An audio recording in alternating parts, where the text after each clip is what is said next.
Get the money, make it flip, yes I got a stack now. You know I had to call a play, score a winning touchdown. Can't hear no hating ass nigga in the background. Every time a nigga start hating, they wanna act loud. Get the money, make it flip, yes I got a stack now. You know I had to call a play, score a winning touchdown. Can't hear no hating ass nigga in the background. Every time a nigga start hating, they wanna act loud. Everybody got something to say in the background. Niggas throw rocks and hide their hands, they ain't tough now. Kobe in the clutch, every time they wanna act foul. Exotic weeds, out of packs, only smoking on loud. Go to Vegas, catch a flight, nigga, I put my feet up. Sliding down the strip, nigga, throwing threes and peas up. Out with my bitch and she swear I'm doing 3 months. You gotta be this way when you tryna run some ends up. Driving like the store, had the Charlie burnt her whole clutch. Yellow coupe in the sun, nigga, I'm tryna turn up. Hit her engine growling every corner when I pull up. Slapping Mag drain the whip, tryna go down. Get the money, make it flip, yes I got a stack now. You know I had to call a play, score a winning touchdown. Can't hear no hating ass nigga in the background. Every time a nigga start hating, they wanna act loud. Get the money, make it flip, yes I got a stack now. You know I had to call a play, score a winning touchdown. Can't hear no hating ass nigga in the background. Every time a nigga start hating, they wanna act loud. You a hating ass nigga, why you mad at the bitch? Go outside about the bitch, cause she choosing the shit. Ayy, ayy, watch how you choosing the bitch, end up losing the bitch. Now you boo-hooing shit, ayy. Oh, green ass, trick off, crying ass. Where you going off, stalking ass nigga with your talking ass? I'm a walking ass, standing on 10 ass nigga.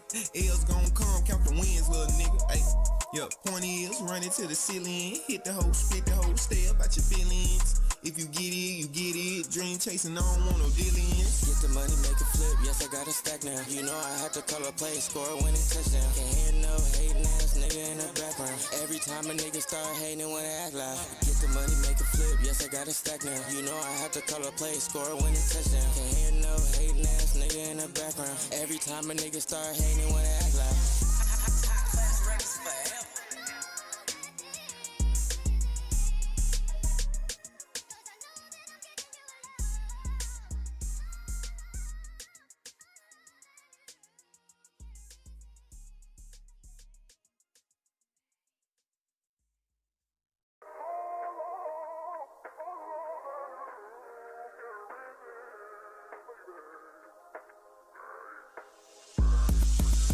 Money, make it flip, yes I got a stack now. You know I had to call a play, score a winning touchdown. Can't hear no hating ass nigga in the background. Every time a nigga start hating, they wanna act loud. Get the money, make it flip, yes I got a stack now. You know I had to call a play, score a winning touchdown. Can't hear no hating ass nigga in the background. Every time a nigga start hating, they wanna act loud. Everybody got something to say in the background. Niggas throw rocks and hide their hands, they ain't tough now. Kobe in the clutch, every time they wanna act foul. Exotic weeds, out of packs, only smoking on loud. Go to Vegas, catch a flight, nigga, I put my feet up. Sliding down the strip, nigga, throwing threes and peas up. Out with my bitch and she swear I'm doing 3 months. You gotta be this way when you tryna run some ends up. Driving like the store, had the Charlie burnt her whole clutch. Yellow coupe in the sun, nigga, I'm tryna turn up. Hit her engine growling every corner when I pull up. Slapping Mag drain the whip, tryna go down. Get the money, make it flip, yes I got a stack now. You know I had to call a play, score a winning touchdown. Can't hear no hating ass nigga in the background. Every time a nigga start hating, they wanna act loud. Get the money, make it flip, yes I got a stack now. You know I had to call a play, score a winning touchdown. Can't hear no hating ass nigga in the background. Every time a nigga start hating, they wanna act loud. You a hating ass nigga, why you mad at the bitch? Go outside about the bitch, cause she choosing the shit. Ayy, ayy, watch how you choosing the bitch, end up losing the bitch. Now you boo-hooing shit, ayy. Oh, green ass, trick off, crying ass. Where you going off, stalking ass nigga with your talking ass? I'm a walking ass, standing on 10 ass nigga. L's gon' come, count the wins, little nigga. Ayy, yeah, point is, run it to the ceiling. Hit the hoe, split the hoe, stay up at your feelings. If you get it, you get it. Dream chasing, I don't want no dealings. Get the money, make it flip, yes I got a stack now. You know I had to call a play, score a winning touchdown. Can't hear no hating ass nigga in the background. Every time a nigga start hating, they wanna act loud. Get the money, make it flip, yes I got a stack now. You know I had to call a play, score a winning touchdown. Can't hear no hating ass nigga in the background. Every time a nigga start hating, they wanna act loud.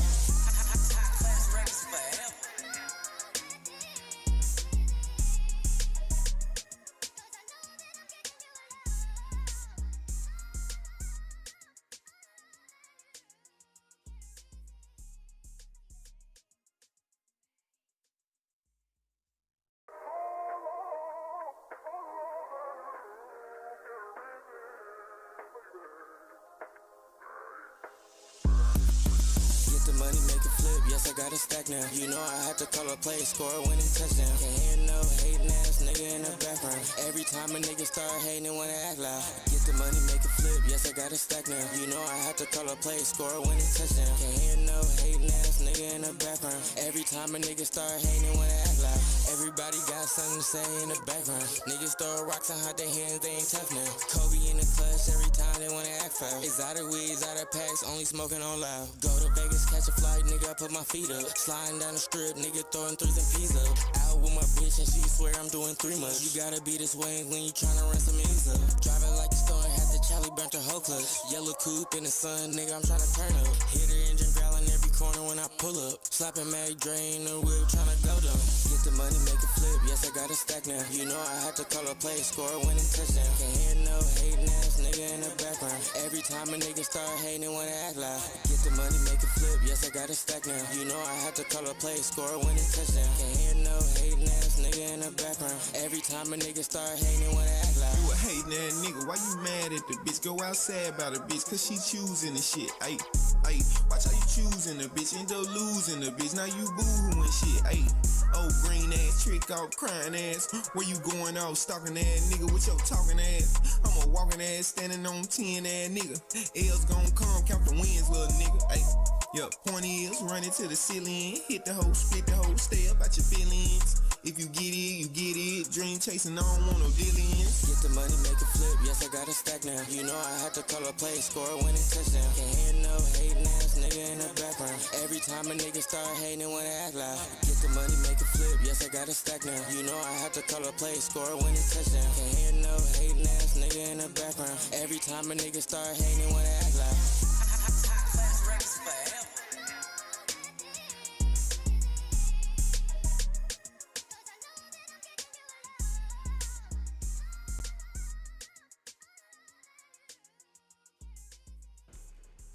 What is good, chat? What's good with y'all niggas? If y'all in here, what is good?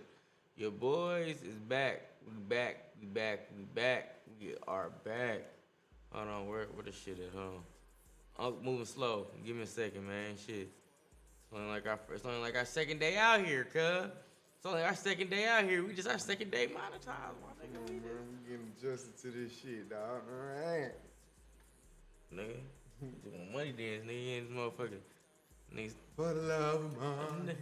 Start hitting my Dion, nigga. For real.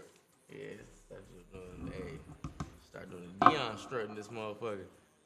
Run fast in the bitch? Nah, just playing. But what's up with y'all niggas though? Where everybody doing? How everybody feeling? I'll let everybody roll up in here so they can see what the fuck going on. We got some shit going on today. Yeah, we in here about to react to a whole bunch of shit. Damn, Lowe said they need to trade Jaylen Brown. Fuck.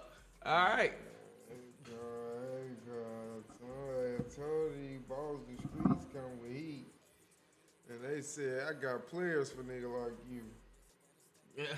I got players for niggas like you. That's crazy. That's tough. That's. I mean, I don't agree with it, but what did he say? I told you. I told you. You ain't tell me shit. What's up with it? What's up with it? He said, Winston Churchill says success is not final. Failure is not fatal. It is the courage to continue that counts. Yep. That nigga knows something. That was Winston Churchill. Nigga knows something. He ain't lied.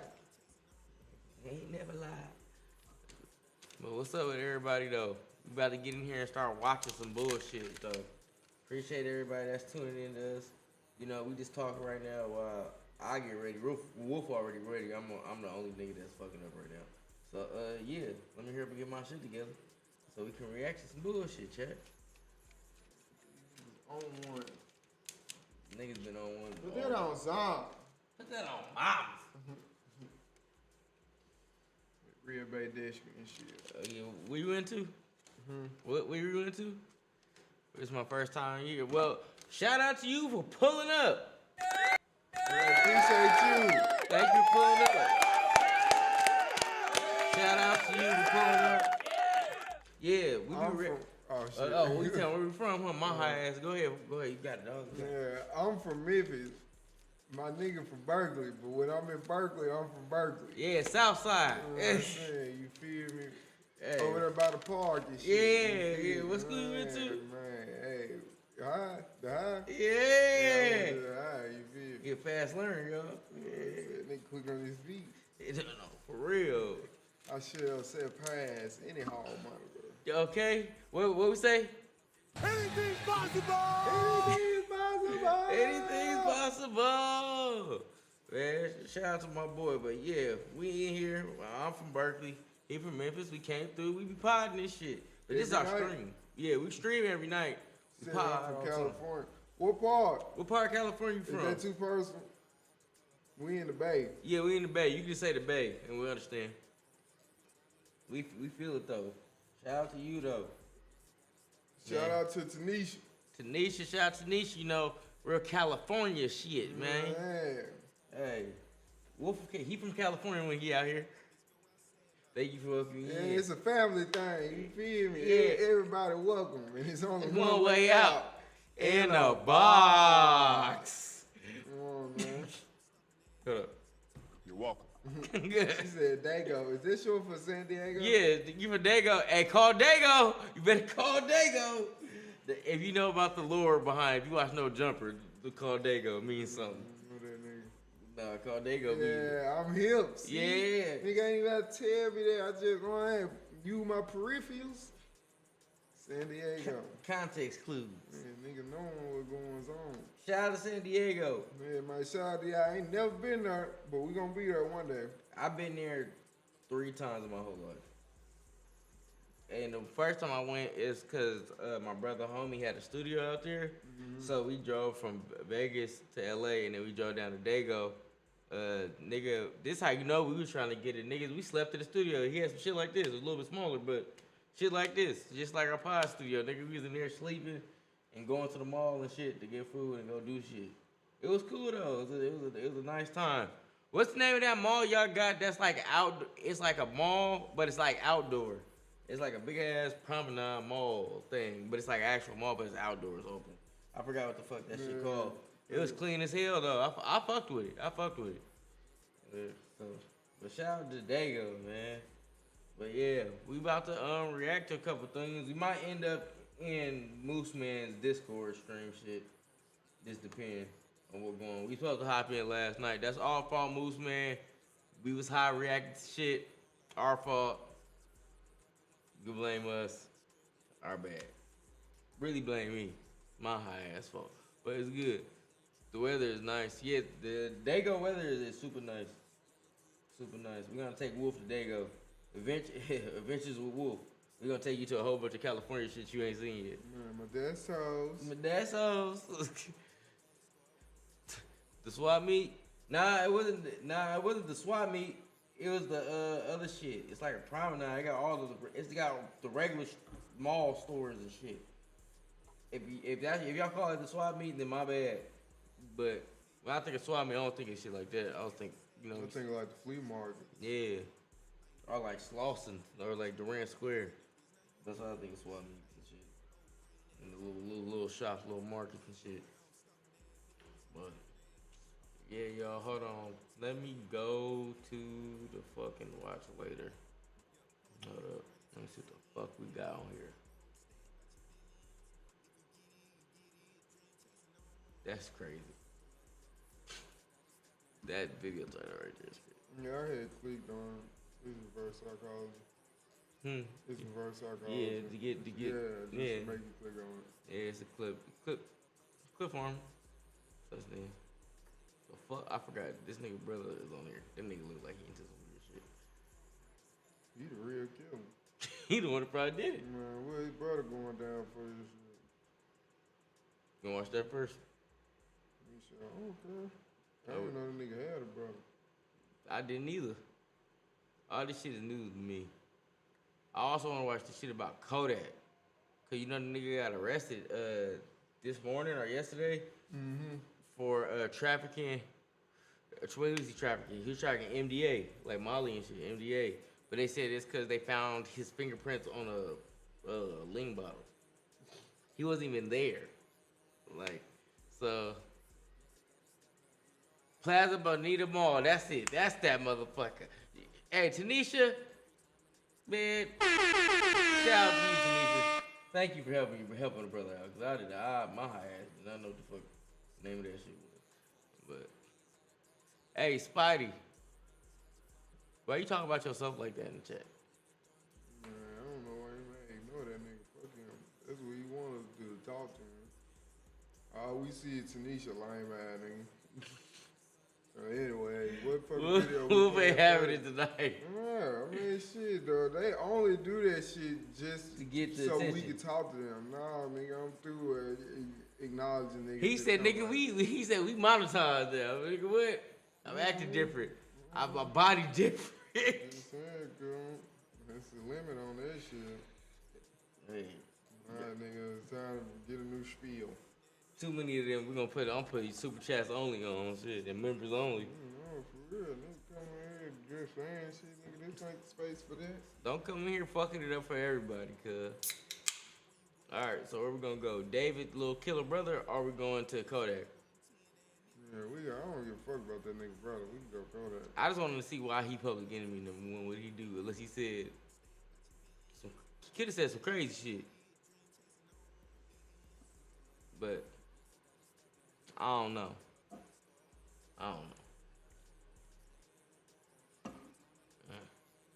But fuck it, let's go Kodak. Let's see why my nigga got sent to jail.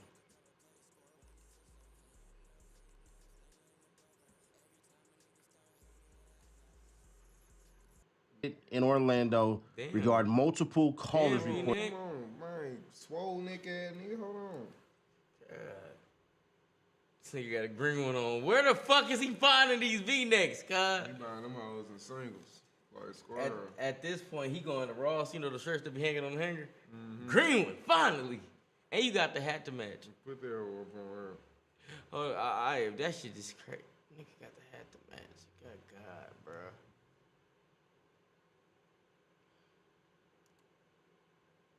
This shit is sickening. This shit is trifling. This some trifling ass shit, P. Not even gonna lie.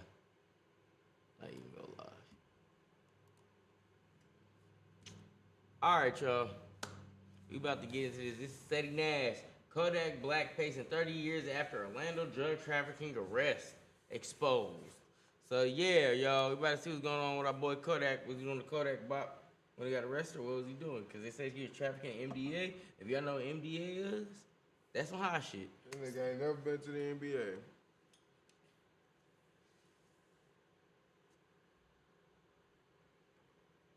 You're welcome. Kodak Black got a $75,000 bond, but I want to Damn. get y'all to the actual story because how this shit unfolded is crazy.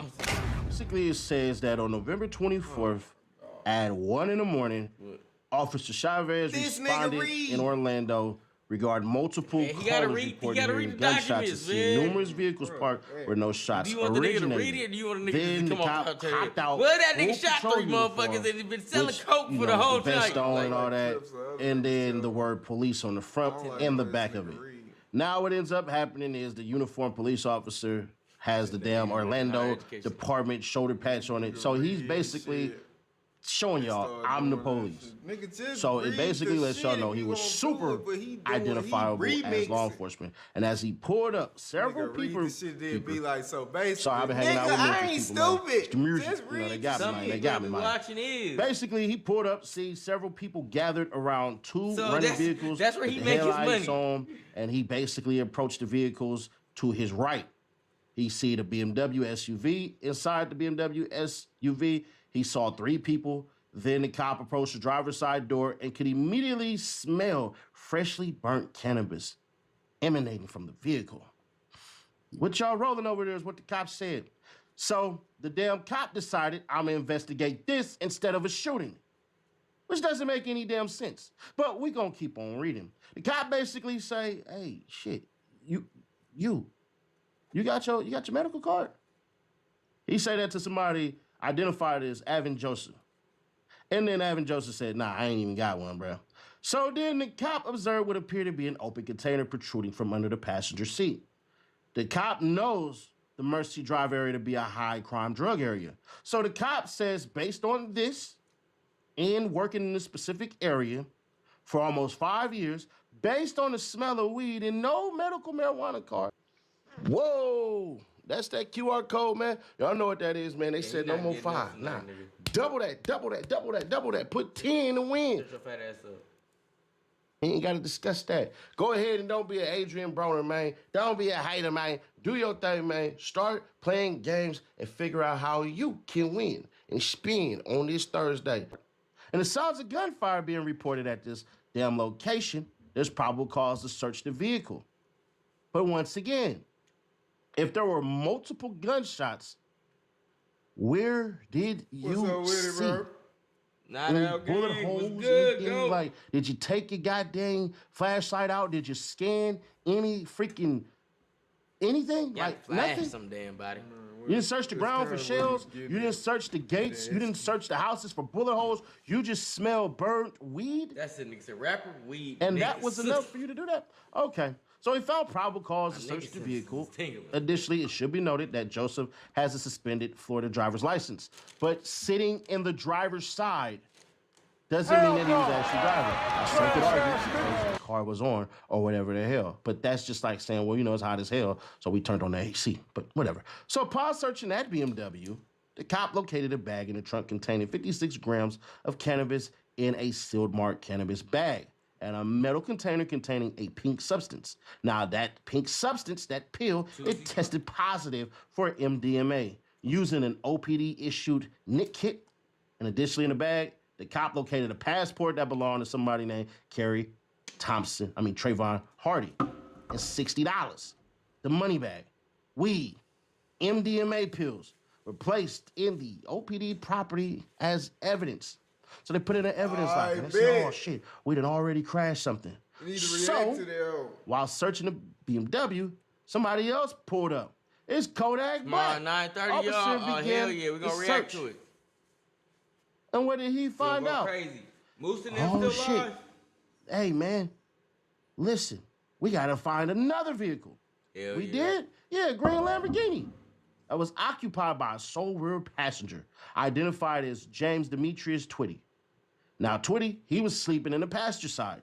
Next to Twitty was a white leather bag. The cop walked over to the passenger side of the vehicle to open the front passenger door. But here's the kick. He had no reason to basically Happy do that. birthday. If you Happy see birthday. somebody sleeping in a $250,000 talking about? Whose birthday it vehicle, is? why the hell would you open the passenger Nikki, it's door? your The cop birthday? said, you know what? I'm gonna go ahead and open Happy that birthday, door. Nikki. You the birthday. You So the birthday. he goes on to say, as he walked around the side of the vehicle to open the passenger door without entering the vehicle, viewing from outside. How convenient. He could see white powdery substance What's on a up with $100 it? bill What's up with on you? the front floorboard. Should be noted that next to that $100 bill with the narcotics on it was a pink pair of scissors. Those Niggas doing coke scissors at the dollar actually back in the day. was seen. Rolled that bitch up like a blunt. You got it. Ah. With Kodak Black. I'm a super enhancer right here. So they're saying these are the same pair of scissors. These scissors right here. Let me go ahead. These scissors right here match these scissors that's already have the blue thing on it. I just hurried up and destroyed the English language with that. So Bruh. what it says is it should be noted No, that's that the old. picture that That's has old. two They say rings that on on the the floorboard shit. match the rings Oh, worn my by shit Kodak Black. tripping. So Kodak basically has his rings and his scissors on there. The cop didn't say, you know what, Oh, I this know shit what I tripping. know because That's I'm what- trained and experienced in what this the shit. fuck? So the cop says those substances are narcotics changed the because shit. who else is putting white powdery substance on a dollar bill? Unless you're a fat guy like Seven Days, and you know it's Accident. powdered My donuts birthday in on it. August. Sounds good. So he basically happy early says that birthday he to took me. the drug, taking a drug identification this course. shit That's where his tripping. education come from, just because he could be able to see it. But it's funny because it could have been baby powder or anything like that. But nope. Furthermore, the interior of the vehicle smelled of freshly burnt cannabis. Based on this, the cop Yo, woke my his fault. ass up from the vehicle and conducted a probable cause. So the cop basically should've knew it was gonna be a did problem not when do a that shit thorough updated. enough investigation and figured and said, you know what, I see some dudes kicking it out here.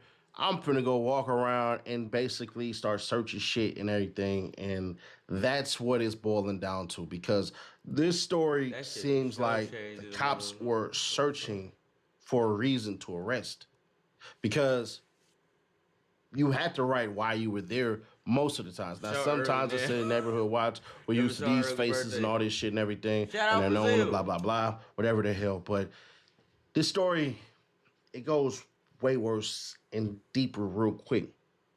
Check it out. Search Twitty in the vehicle. As He Twitty nasty was for having exiting the flat brim vehicle, he reached fitted. down towards his waist. Shirt came up slightly, which allowed the cop to see a holstered firearm in his right Nasty side. for reading isn't regular It was speed. actually concealed. So he let the cop know, I got fire on me. So the cop, in whatever Get a reason, picture decided of the that edit he for sure. said, I'm about to remove this gun so that you don't shoot me. So the Glock 19 9mm handgun bearing the serial number of CHDM 912, basically that this goddamn thing was ready to be converted. Why? I don't know. But let's read it word for word. He said, based on my training experience, it is my opinion that this weapon is designed to or may readily be converted to expel a projectile by the action of an explosive. That's him showing off. Yeah, we know you put a shell over a piece of metal that can fit in there, you put some gunpowder there, and then you spark it and pow, there it goes. The projectile fires from the nozzle of the firearm and the shell expands out the side of the gun. Congrats, cop. So Twitty basically say, hey, that gun is mine, and I got my license for that, which he did. So all that shit wasn't even really needed right there. So he's a legal carrying United States citizen. Twitty stated that nothing in the vehicle was his. He stated he had won the money in a casino but could not show receipts besides one dated November 14th, 2025. Because for some odd reason, once you get money from a casino, your ass is just supposed to spend it. So to hell with a damn savings account. So the cop conducted a search of the Lamborghini SUV first. The cop removed a white leather bag that was next to Twitty. Inside the bag, he located 28.32 grams of cannabis packed with 8 separate containers. One container marked THC level at 36.46 and another at 36.99. The cop tested the sample of the damn weed with a kit, which measures if the substance or hemp tested positive for cannabis, obviously. And based on the bag being directly next to Twitty, he being the only person in the vehicle, Twitty being armed with a firearm, the damn cop said, you know what, this is enough right here. We're going to hit you with over possession of 20 grams and a concealed firearm and the commission of a felony. What that felony is, I guess we'll continue to find out. So he went on to search the vehicle even more, which resulted in another pink bag at the rear passenger seat being located by another officer, Sergeant Chase. Inside that bag, a plastic bag containing substance later identified by FDLE as MDMA was located. The bag weighed a total of 27 grams. Inside the same pink bag, the cop located $37,000 in multiple denominations. Meaning Like in there Florida, was it hundreds, that easy to have tens, weed, but 50s, you know 20s, why? probably a couple ones or whatever. Wouldn't be no ones. You know why some niggas I found out too don't be getting their medical marijuana cards in the states that require it? You can't get a gun if you have it legally.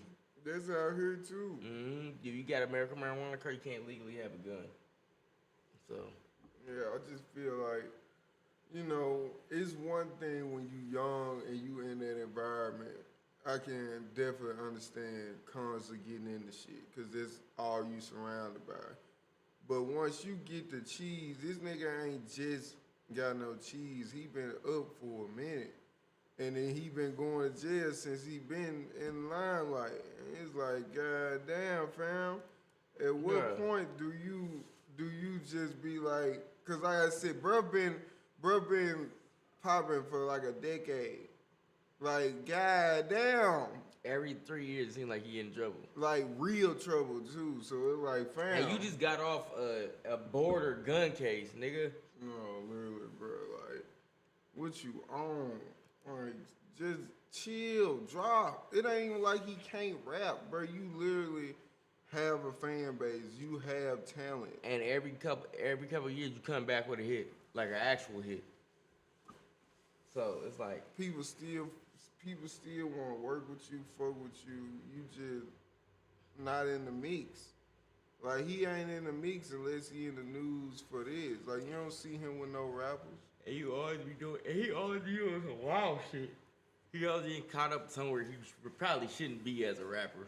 He ain't even been on those screens. He'd be perfect for screaming Like if he when was he sober. when he did that shit with Kai Sanam before he popped that yurt, he was going crazy. Yeah, I just. Then they said it's a glitch for the Twitch. I said, oh no. A glitch for the Twitch is crazy. But hey, it is what it is. People gonna do what people gonna do, bro. Like, I don't know. Shit just crazy. Like, I just feel like he getting old enough to realize that, like, he got kids and shit. Like, it'll be different if he was just fucking his own life, but you ain't just you got kids. So it's like, nigga, you gotta be even growner. to even be up fuck Like, with this you shit. kids with an S, like, you got children, like, cuz. A You gotta few. lock in, cuz. It ain't, that shit over with. You tripping. Like, it's time to lock in, cuz all that going to jail shit, it ain't gonna cut it. At all. But hey, niggas gonna do what they gonna do. They get money. Funny. start But bugging. anyways, the cop located that money, and then inside that bag was numerous documents to the name Bill Capri, aka Kodak Black. This fool even had his prison ID up in the damn card, foreshadowing where the hell he was headed to right after this. So they found that with his name and all that shit, and then the documents found inside the bag a bottle of Hydra. I don't know how to say that shit, but basically promethazine. He had the lean in there. And then alcohol level above 0.7% inside the bag as well. Bottle was turned over to OPD CSTS for latent print processing. The sample of the contents of the bottle was taken in place in the OPD property. The evidence for testing a Frisbee was in the same bag because, you know, it's windy as hell in Florida with all the palm beaches and tornadoes and shit. The cop picked up 4 latent prints from the damn Frisbee. These will be submitted for testing. A tablet was located and submitted to the police department as well for latent print processing, basically saying, we're going to find out who this belongs to. The narcotics, money, documents, and Frisbee will all be entered in the OPD property and evidence. The prints were not sufficient enough to acquire any matches because if you know, like we know, we've been lied to about fingerprints. So we want to see below another damn picture. That sounds fair? All righty, let's keep on going. You see the stupid ass shit right here. So, as you can see, this appears to be the same bag. Located in this bag was a distinct lighter. The cop viewed Kodak Black's Instagram as he self-snitched on himself without even knowing it and saw him using what appeared to be the same lighter. The photo below of the lighter, and you can see the lighter seen in the Instagram as Haitian Boy Kodak's. No, on November 23rd, 2025. Shit. Everyone on the scene was asked if the bag belonged to them. Hey, this yours, this yours, this yours. The cop asked everybody. And they said, hell nah. Even Kodak Black said, man, that ain't my shit. I'd never seen that bag in my life. So, when Kodak was informed about the money in the bag, he basically attempted multiple times to have the money turned over to him, claiming it belonged to his business. Kodak, however, would not claim the bag or any of its contents. So the money's mine, which you should have just chalked that shit up. But you know, nobody wants to just give up $37,000. Under the rear passenger board, a loaded Glock 23 40 caliber handgun was located by Officer Chase. And based off of the cops' training and experience, it's the cops' opinion that this weapon was designed to basically shoot. Everyone on the scene was asked if that gun belonged to them. And once again, everybody said, hell nah. Then based on where the gun was at and the proximity to narcotics and no one claiming ownership of it, the gun was taken. Then the gun was swabbed for fingerprints. No fingerprints were found on the gun, but multiple DNA samples were taken. So based off what the cops say, additionally, a BWC was activated for this dang incident. So on the scene where the people Giscard, I don't know, Giscard, I don't know, Arquita, Dion, Masnick, some other people, I don't know who the hell these people are. They did more and more searching, more and more digging, and they decided to say on April 17, 2026, the cop received a FDLE report for the substance found on the pink bag, and the substances were identified as MDMA with an official weight of 23.34, and I guess an additional 0.25. The trafficking weight for MDMA is 14 grams. And based on that shit alone, because of the weight, your ass is being hit with trafficking MDMA, even if it's for personal use, because you can only be Jim Irsay of the Indianapolis Colts, God rest his soul, and have that much shit upon you. So based on all the evidence, the cop finds probable cause to charge Kodak Black with trafficking MDMA above or below 14 grams. No, what the hell is that? Greater or equal to, pardon me. Greater or equal to 14 grams, but under 200 grams. An arrest warrant was issued for Kodak Black, and that was on the 30th of April. Then they basically say, you know what? We're going to arrest him. He got arrested yesterday, and we find out today. He gets his bond, whatever the hell. But Cohen, he spins the story a whole entire different way. Not saying he's not supposed to. That's your lawyer. That's what he's supposed to do. But I found this to be interesting. Judge, this happened in November. Oh, before I get to that, we also self-surrendered for the court's edification. We self-surrendered. He was in California. I had him fly back specifically for this case. I was notified by the U.S. Marshal Service and given the opportunity to surrender. U.S. Marshal Service was beyond professional in this case, just for the record. But if you read the affidavit that is attached to the warrant, Judge, essentially what happened here was there was two vehicles. Yes, sir. Neither of the vehicles are registered to Mr. Capri personally. An officer approaches the vehicles. One vehicle, he says, smells like marijuana. He searches that vehicle, finds something in that vehicle that is unrelated to Mr. Capri. The second vehicle, and he doesn't even see Mr. Capri on the scene at this point. The second vehicle, they then inspect. There's one person in that vehicle. There's two bags next to that person, both in the passenger side of the vehicle. One bag has drugs in it and some other items. The other bag has what he initially says, and he doesn't put this in his affidavit, he initially says that he tests it, and it tests as 27 grams of cocaine, which is just under the trafficking amount of 28 grams. When he then sends it in, allegedly, it becomes MDMA. So I also have his original report that says when he originally tested it, it tested as cocaine. Inside that bag, there's some items that he says belong to Mr. Capri, an identification and some paperwork. He then sends things off to get printed. None of the things in that bag come back to Mr. Capri as his fingerprints. I think there were several latent prints taken off. None of them match Mr. Capri. At that point, then Mr. Capri approaches the officer and is now on the scene, was not in the vehicle, and doesn't make any admission that the bag is his or anything like that. The officer then goes one step further and goes on Mr. Capri's Instagram, and on one picture in his Instagram, there's a picture of him standing next to a bag that looks like the bag that was in the car. Now, I know PC was already found, so I'm not going to argue PC, but it's really screaming at me, but I won't argue it. But, I mean, the case law on this is so very clear, and I use two very, I think, esteemed cases. One of them is Edmond v. State, and the other one is McCrae v. State. And I'm just going to be a very brief one. Right, so let me ask you this before we get into the case. Yes. One, has a copy been given to the state? I'll give her a copy. Because certainly last thing we want to do is have a hearing by ambush. I use these in a lot of the construction cases, construction possession cases. So the Edmond case is kind of an amazing case. The police raid a house on a warrant. The guy's hiding in the closet with wet cocaine next to him in a hole that his head is within 1 foot of the hole. On the stove is cooking cocaine. Next to the stove is his ID and some paperwork. In a bedroom in the house is more paperwork that belongs to him. The court found that's still not enough for constructive possession. It's kind of an amazing case, and I'll give you the exact site for it, but it's Edmond v. State, and the state has a copy of it. The other one is McCrae. In McCrae, they're pulling a guy over. They pull him over, he jumps out of the car and makes a run for it. As he's running, the officer sees that he's playing with his waistband and makes a throwing motion. He puts him down on the ground, arrests him, and tells the other cop, hey, go back and see what he threw. They find a baggie of cocaine, no fingerprints on it. They print it, no fingerprints on it. And the court says that's not enough for constructive possession. Those cases are so much closer to constructive possession than this case. And I would just ask the court, in considering a bond, to look at the case, to look at the affidavit that's with the case. And I understand that the typical bond on this is $50,000. I'm asking for a $10,000 bond. I on my way here on the train, I was typing up a motion to dismiss. It's just there is not enough here. Right, and I'll stop you there. I mean, obviously, you know that the motion to dismiss is for another day. We're here for the sole purpose of determining bond and conditions of bond. Your client, and I appreciate it, Judge. And I understand the arguments presented by your counsel. I think one of the things that was left out was, well, you weren't necessarily claiming ownership of the bag. You were requesting that the funds within the bag be turned over to you. So there at least is some tie, seems like, to the court, to that bag.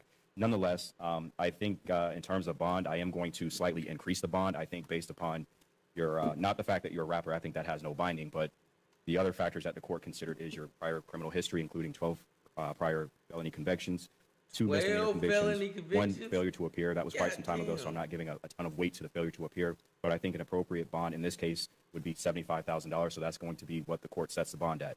As conditions of your bond, I am going to order that you not return to the scene of the offense, which is 910 Airvilla Road, Orlando, Florida, which is the Children's Safety Village. Additionally, I am going to order that you not have any contact with any of the co-defendants in your case, so specifically Mr. Avon Joseph and Mr. James Twitty. Additionally, you are not to possess or consume any drugs or controlled substances without a valid prescription. Additionally, this should go without saying because you are already a felon, but you're not to possess any weapons or firearms. Additionally, I am going to order that you not have contact with any of the other witnesses in the case, so specifically Gisgard Kentave, Arquita McDougald, Dion Rogers, and Mazrick Sanmelis. Aside from that, I believe those are all the conditions that I think would be appropriate in this particular case. Obviously, if you all are seeking to have the bond modified or reduced, you can file the appropriate motion with the assigned judge. I'm sure they'll be in the document to address that for you. I'm also not going to order that you surrender your passport. I don't deem you to be a flight risk. Again, you only have 1 prior failure to appear dating over 10 years ago. So, Mr. Cohen? Yes, Judge, this is one thing. One of those individuals is his brother. So I don't know how you don't have contact with your brother. Which one? Nasnik. And then the other ones, I think there's some cousins involved in there. One of them is his manager. One of them is his road guy. So Which one's the co-defendant? It's not a co-defendant. You said no contact with the witnesses. Right, but before that, I said Avon Joseph and James Twitty. Yeah, I don't mind about that. That's fine. Okay. But there's the other individuals that had nothing to do with this case that were just on the scene. One of them is his brother, Masnick. Okay. And then I believe one of them is I think 2 are security and 1. Yeah, 2 are his security. All right, which 2? Which 2 are those? Cantave and Dion. All right, so I will permit you to have contact with your team, so your security, and so that's Cantave, Rogers, and Sanmelis. You can have contact with them, so I'll strike the condition. Perfect. All right, Thank you, Judge. So much. Best of luck to you, sir. Judge. You as well. In a day and age of what we would call red pill that preaches accountability, will we do that for Kodak Black at all? I don't. I can't feel bad for Kodak Black. I know y'all want to be on that. Oh man, he's this, blah, blah, blah, and all of this shit. And I get it. All right, Kodak Black, talented in music. He's a good rapper. He's a face of his generation for sure. He got in some beefs that some of y'all would agree, some of y'all would disagree. You know, the YB better, Kodak better, and all that shit and everything. YB is clearly better, but that's neither here nor there. We had to ask ourselves. If Kodak worked just as hard. When you keep doing it to yourself, why don't we point the finger at you? So it's hard to say. But y'all remember the last time when he had the prescription pills or whatever, and the cops pulled him over and all this shit? His mom was crying. She was like, "Oh, take that chance for my baby. Don't take my baby away from me, no." Nigga, that's 4th grade. You had to find that. Everybody was like, "Damn, bro, you letting your mama down." And it had Then your baby mama, she got hit up for drug trafficking not too long ago. So now, I'm not sorry for what I'm about to say. You facing 30 effing years because you want to kick it and get high. You do know you could have did this shit in your house, right? Like, you do know you're a multi-millionaire. You could have went home in your backyard and did this shit. Have a place to get high. This is junkie behavior, bro.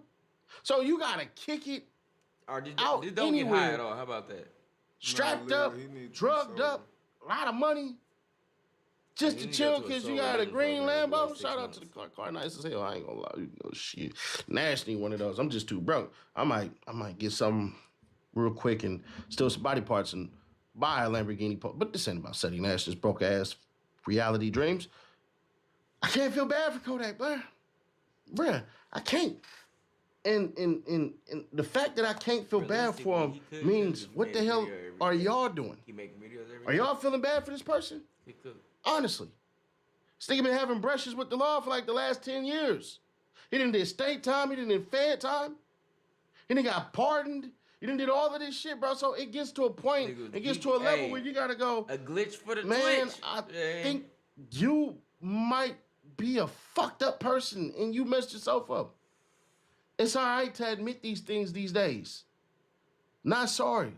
So when I think of the level of Kodak Black, y'all keep on saying, "Oh, Nash, man, he needs some therapy. Well he with needs it. to go down to rehab." No, good. he don't. I need a real reality check.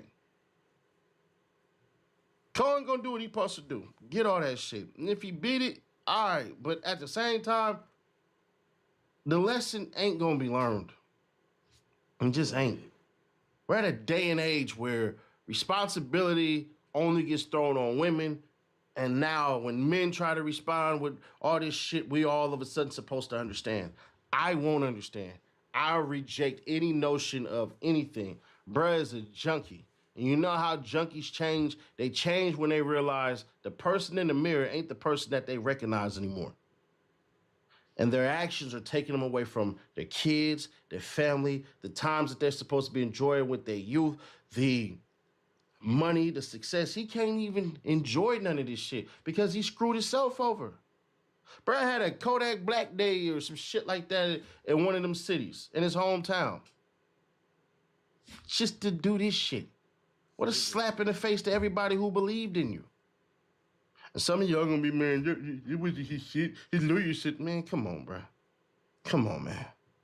But subscribe, turn bells to notified, share to keep your people aware. If you don't or you won't, I completely understand. But I'm a man before I'm ever a fan. You feel me? It is what it is. But y'all, let me know your thoughts on this. Click right here, though, to see how. All right, Joe, that was Ceddy Nash, Kodak Black, 30 years after Atlanta drug trafficking arrest and exposed. Yeah.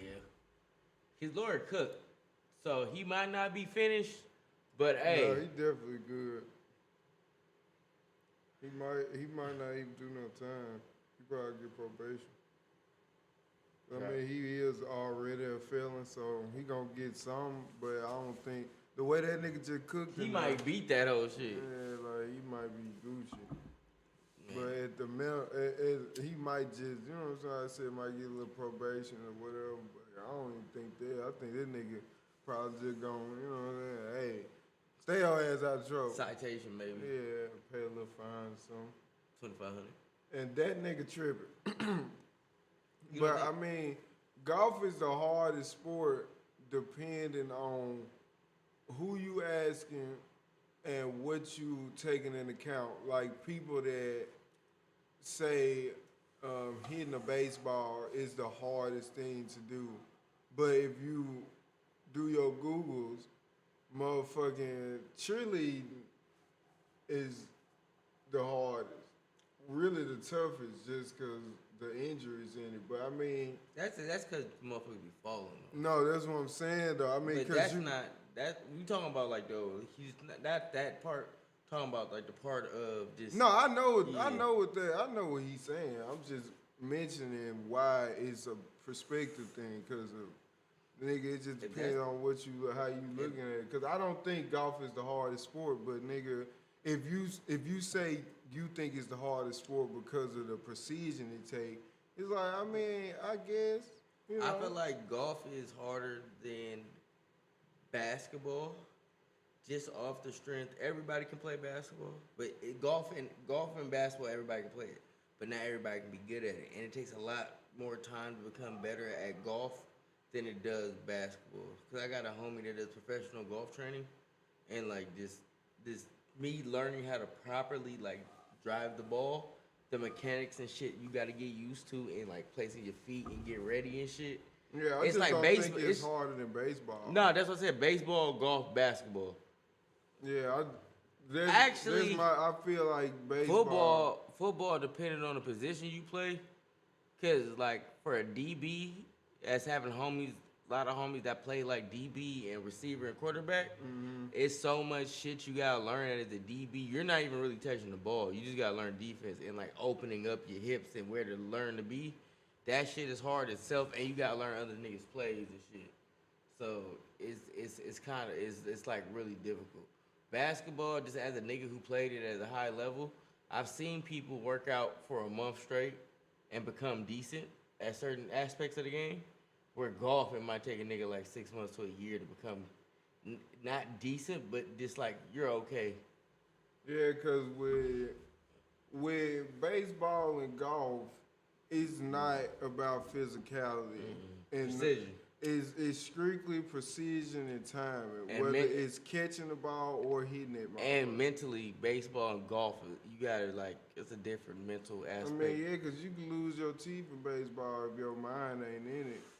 And fucking golf, if you don't swing right, you throw your back out. That's what happened to Tiger Woods. It's like, yeah, I mean, like I said, if we get it to there, I mean, I went arguing a nigga. He said his argument was MJ said golf was the hardest, and he played all three. But I mean, that's his perspective. Yeah, but basketball is like a little easier than a lot of baseball. Like, and sure. he was the best at basketball. And baseball, he got good like right when he left. That's what they did, that 30 for 30 on Jordan, on that Jordan rides the bus type shit. They was talking about his time in Birmingham with the what was them niggas called? The Barons. Yeah, the Birmingham Barons. But he his actual batting average when he left, he got like 300. He was getting up there. He was getting better. That's what they were saying. He was getting good, but then it just took him. I think football hard.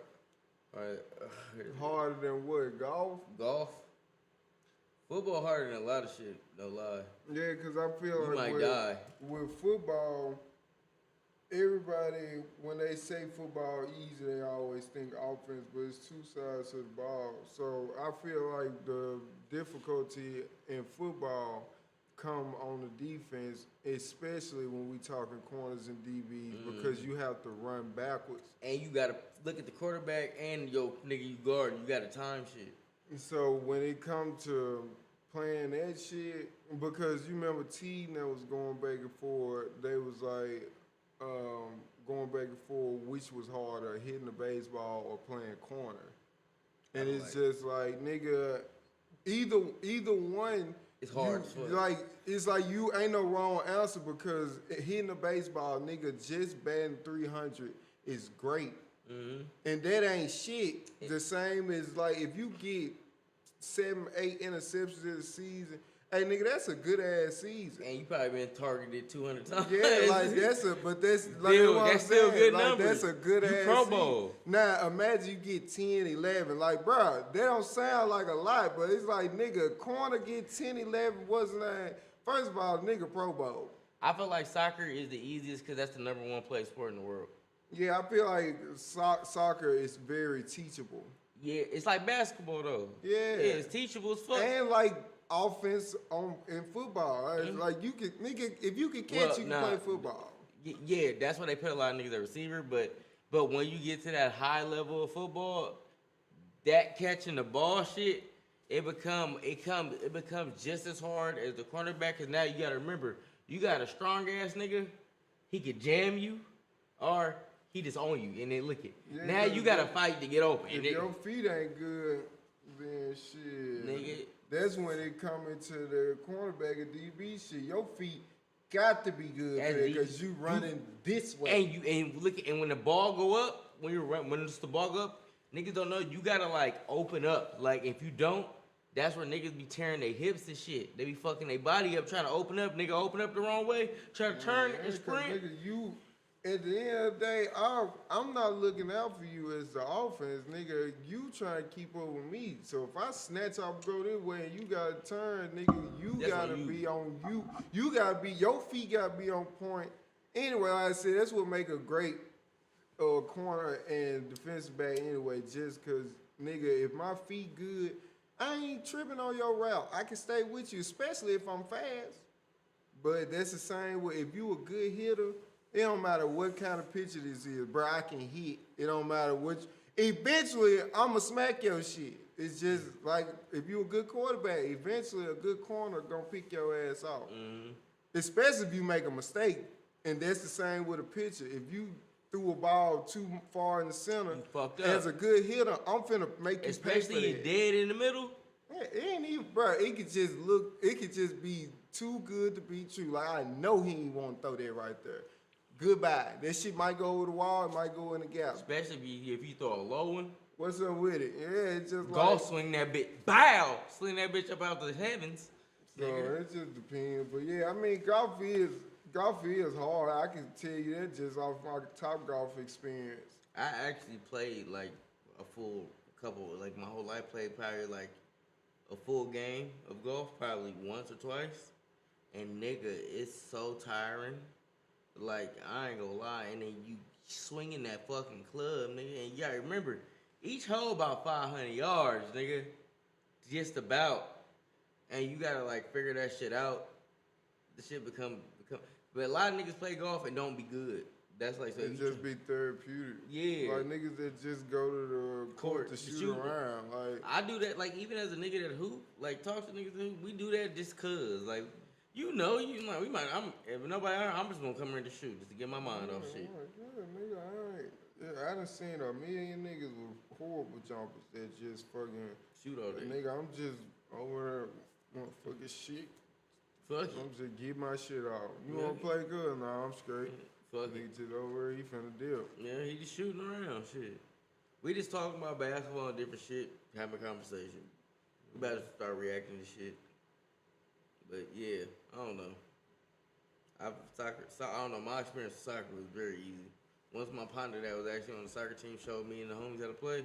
Yeah, I feel like if you're an athlete, you can pick up soccer easy. But even like I said, anything physical, if you're an athlete, you can learn it. But when it takes skill, it's like them games I be telling you about. It's like you could be good at playing games, but when you play certain games, you have to be good at playing this critical game. Like critical thinking and shit all a lot of time. But it's not. It's more so pattern remembrance. Just knowing like after this happened, this gonna happen. And I don't know. It's just knowing. It's like your mind keeping up with what you got to prepare for and your react. I mean your not reaction, but just your defense to this shit. Yeah. We answered you, Olivia. What else you want us to tell you? Hey, you see what we doing? We talking about basketball. And we talking to the chat. The chat is the reason why we talking about this. She gotta be a butt. No, she ain't nobody. She just bossy. But yeah, you want to see an 18-year-old kill their girlfriend? Let's do it. That nigga took a jiggle. Is she breathing? Is your friend breathing? I do not think so. I really cannot tell. She is ice cold. This is a call from a group of teenagers on a high school graduation trip. Just minutes ago, they awoke to find their 18-year-old friend unresponsive on the floor. As paramedics rush to the scene, no one in that room fully understands what happened the night before. But what investigators are about to uncover tells a very different story. Because just hours earlier, a jealous argument over a message on her phone had turned violent, ending in one of the most disturbing teen murder cases South Carolina has ever seen. I ain't never heard of South Carolina. What you did caused the death of somebody. Man, fuck all that. You did this shit. I'm supposed to see you one more time. I can't stand what you talking like. Bro, You killed them. And now I want to see you one more time. You should have never killed her. Paramedics and police would come into a situation with multiple teenagers in distress, a young woman lying dead on the floor of the master bedroom, and a young shirtless man crying and muttering that it was all his fault, all his fault. The young woman, it became evident, had died the night before and rigor mortis had set in. The CPR that had been performed heroically on her was in vain. The young man claiming responsibility was bleeding slightly from two small puncture wounds just below his sternum. He showed scratches, also apparently from some kind of knife, with one on his wrist and one at his throat. 18-year-old Blake Linkus would be arrested, placed in handcuffs, and taken to the nearby Grand Strand Hospital for treatment of his wounds, observation, and questioning by police. 18-year-old Natalie Martin, who worked in a daycare and was beloved by so many, would never see home again. The lives of the other 6 young people on that trip also would never be the same. Considering everything that had happened and what Blake was looking at down the road, it would seem that he was resigned to his fate or possibly just bored with it all. It is now the afternoon of June the 8th, and it's time for Blake to sit down and explain what happened that evening. They let him sit in the room by himself for a few minutes to settle in, and hopefully the weight of the situation will dawn on him. He is obviously uncomfortable, but doesn't seem to fully understand what he has waiting for him. Eventually, Detectives Jones and Skeller from the Horry County Sheriff's Department enter and begin the interview after explaining his Miranda rights. Blake waives those rights and lets them know that he is fully willing to talk to them. I know you guys were planning on going to the House of Blues, right? I don't know that nigga. Okay. Just start from there and walk me back through everything again. We all got Ubers to go there. And then Tell the truth first I was time, talking to other friends that I knew there, and everyone else was in the back, towards the back of the line.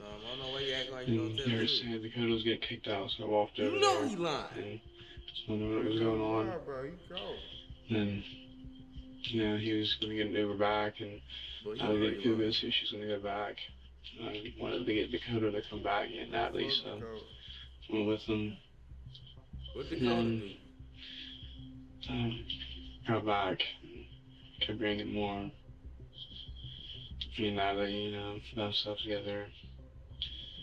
Dakota took a little bit of a nap. We just kept hanging out with them. And then later on, the whole situation happened, which I didn't mean to. It just happened. I would never harm her anyway. I thought it was a dream. I didn't even know it was true. So you, Dakota, and Natalie, or was it went back to the rental unit y'all were at? Alright. Do you remember about what time that was? Or have an idea, maybe? It's just one thing I'm never. Okay, was it dark? It's dark the whole time. Was it dark? Alright. Every year, tens of thousands of recent graduates and young people make their way to the white sands and activities of Myrtle Beach, South Carolina. For many kids on the East Coast, it is a rite of passage.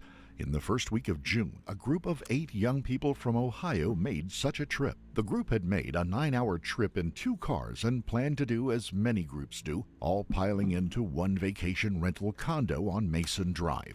As with so many of these beach trips, there was a lot of alcohol involved once the young people arrived. It's not known whether they brought it with them or obtained it once they arrived, but they had cases of beer and alcoholic beverages on hand, even though none of them were over the age of 20. The legal age for purchasing and consumption of alcohol in South Carolina is 21. And yet, there they were.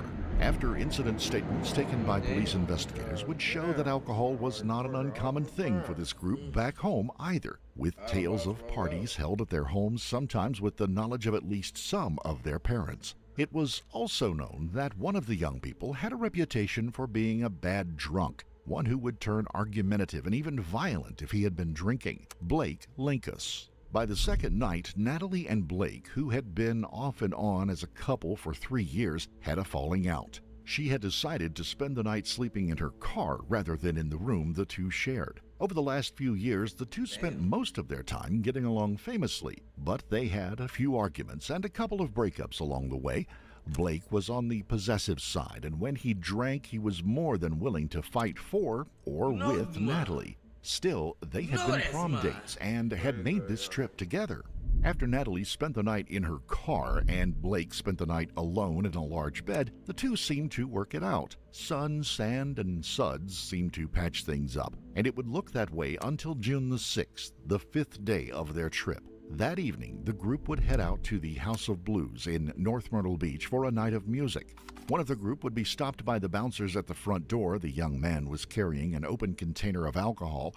Since he was underage, they wouldn't let him in, even after he got rid of the drink. Blake and Natalie would tell their friends they would accompany him back to the condo and just made an early night of it. And that they did.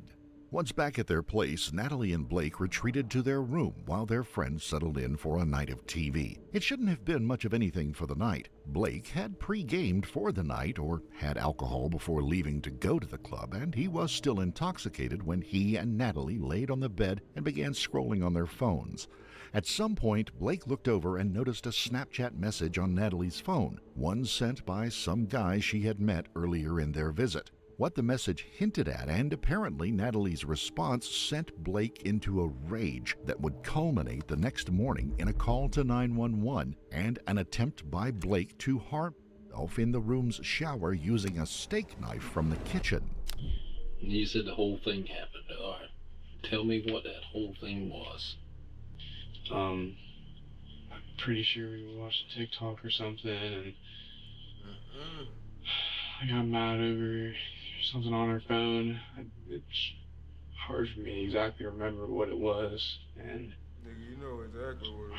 I thought I choked her for a little bit, and she fell off the bed, and I thought she said something to me. Like, I didn't think she was just dead, so I just decided to go to bed because Dakota, it seemed like he didn't want to even go to the club. Yeah, I should have checked on her. All right, I'm gonna back you up. And you said you got an argument over something over the phone. What's up with her? What was that? It was good. I'm sure it was like other dudes or something. Solid name. How you doing? We ain't seen you in a minute. It's obvious that Blake is downplaying the entire event, something he would continue to do time and time again. The detectives know this wasn't a casual accident. Now, what led up to choking? I mean, tell me excruciating detail about that. We were beside each other, and I mean, she was on her back and I was on my side, like towards her, and I mean, I'm pretty sure like I was just like saying stuff to her, and I just reached and she was saying stuff back, and I just reached over, and I mean, she was at the edge of the bed, so I just choked her for a little bit, not meaning to just try to kill her whatsoever. Yeah, how were y'all on the bed? Were y'all with like say this is the bed that's up against the wall here? Were y'all like feet this way or feet this way or? Feet towards the end of the bed. Feet towards the end of the bed. Okay. All right. Alright, Which what side else, of the bed nigga? was she on? Was she on like this side or that side?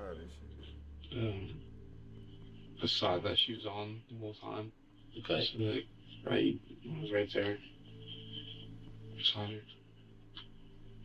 Okay, you said you reached over and like choked her. How did you do that? Just put my hands around her throat and how?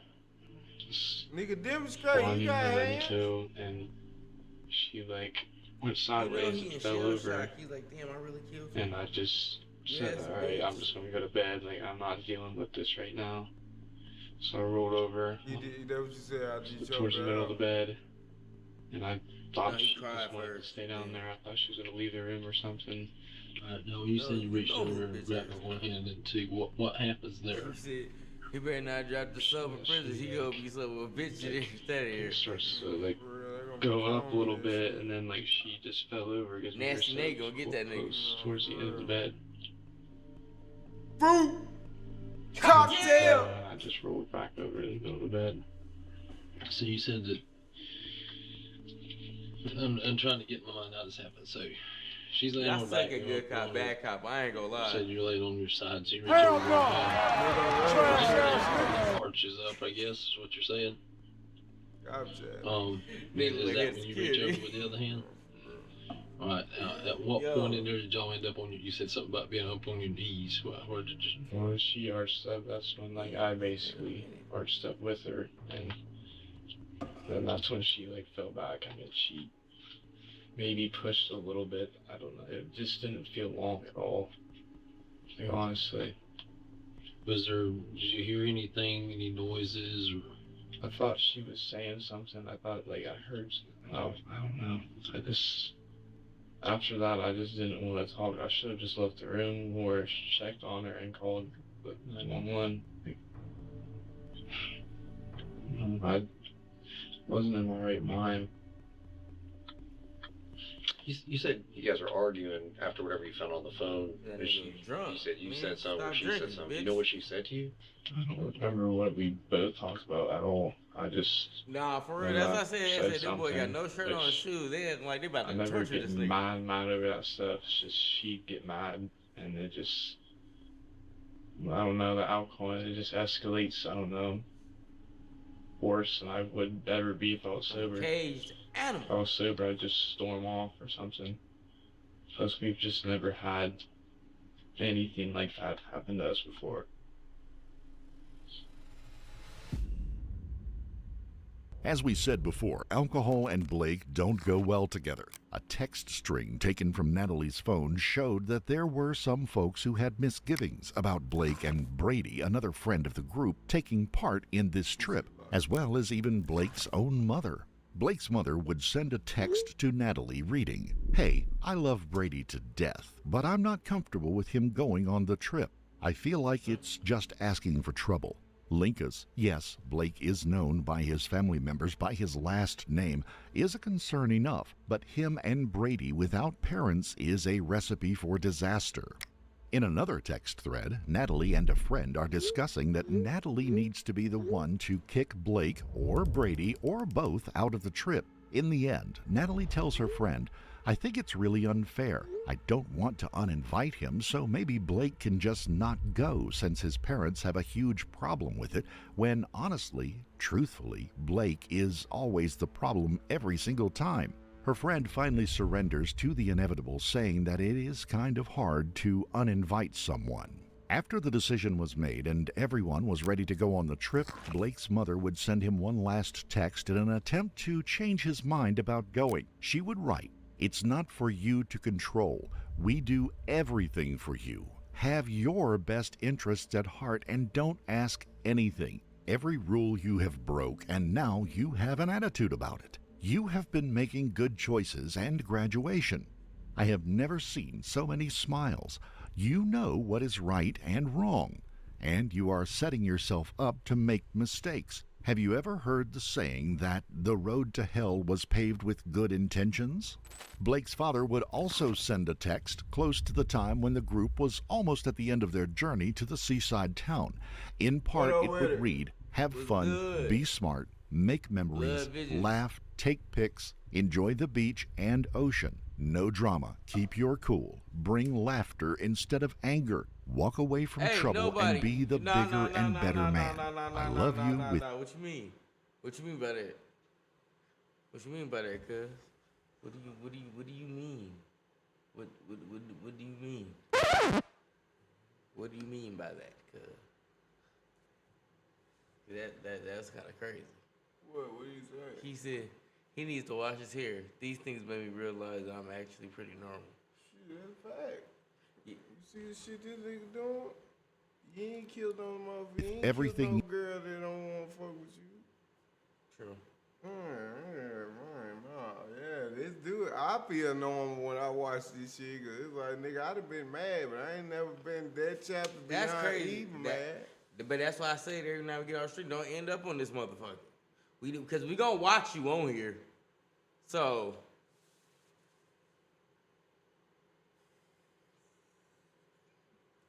Man, he blood. in me and always will. I want you to have fun, buddy.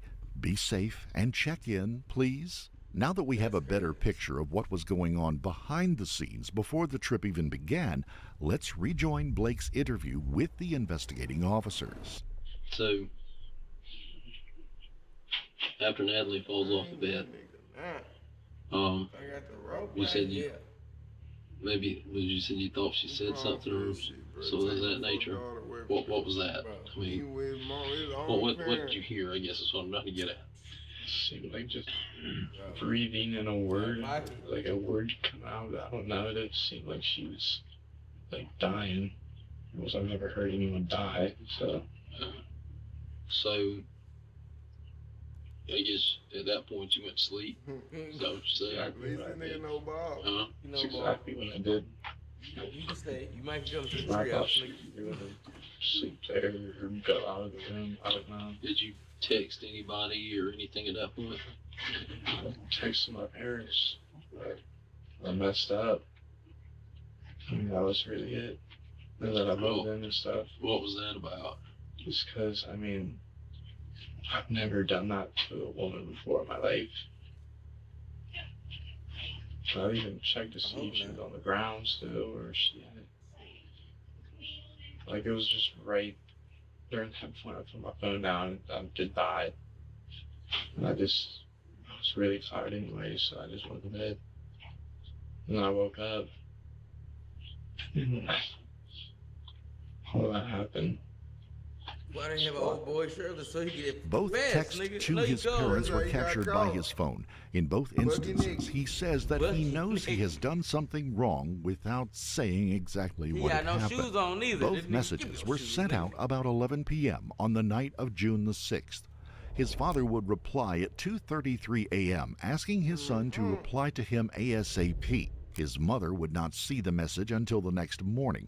At 10:01 a.m., she would reply back, "I love you, infinity bunches. What's going on?" He would reply to neither, and there is no way his parents could have known that the young man had slept all night in the bed with his girlfriend's lifeless body laid on the floor nearby. That next morning would be the next focus of the detectives. When you woke up, tell me what happened then. I woke up, I first seen her there, and I thought she was sleeping. I noticed something was off. She looked, and then I went to the shower and I got a knife and stuff, because I thought like that she actually was dead or something, because she was still in the same position, and she... Alright, I'm gonna back up a little bit because you lost me. You got, excuse me, you got up, you saw Natalie still on the floor. Where was she at? Same, like, just on the side of the floor. She didn't move anywhere else. She didn't. Her bed, like, was she like right beside the bed, or kind of under the bed, or like beside it a little bit? I don't know. Under it, I don't know. Okay. Well, all right. So you got up, you see Natalie. What's the first thing you see, do at that moment? Like, I kind of checked on her a little bit. Like, I just like moved her arm a little bit, and she was like cold and blue, and I'm just like, this is really happening. Like, this is really happening. Niggas be doing And shit, like, go I to looked sleep. and walked niggas, outside, fever people were dream. sleeping, and I just... Yeah, alright. I went, This is real! didn't want to live without her, and I just did that.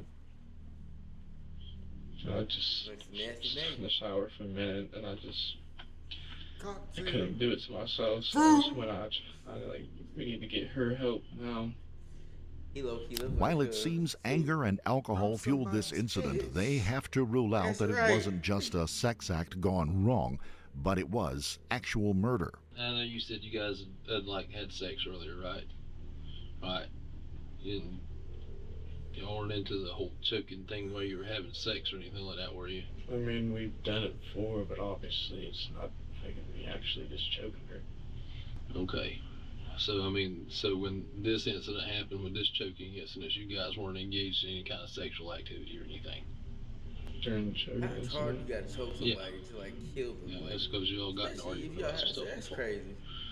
They need to narrow in on making sure that Blake admits to what he has done in full understanding of the seriousness of the situation. One might guess that while Blake may have been in trouble a number of times in his life before now, introspection into what his responsibilities were might be lacking. Do you have any doubt what you did caused her death? What do you mean? I mean, do you doubt what you did caused her death? Is there any doubt in your mind what you done caused her death? Caused her to die? Not at all. Well, at the time when at first I didn't know, but now I What's do up know. with it?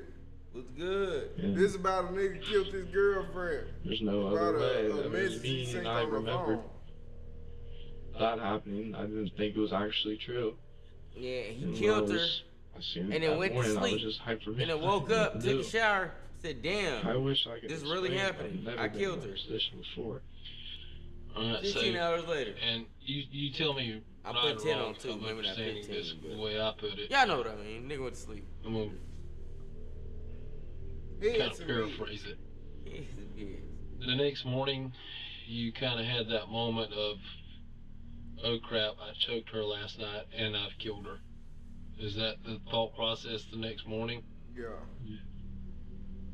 I'm sorry? Yeah. He lied, huh? He loved her to death. How did he move from Literally love loved to her to murder, death. though? Jealousy played a part for sure. And I wasn't even, I mean, I was a little bit mad, obviously, but wasn't trying to like completely harm her, even though I mean that's. What did you get mad about?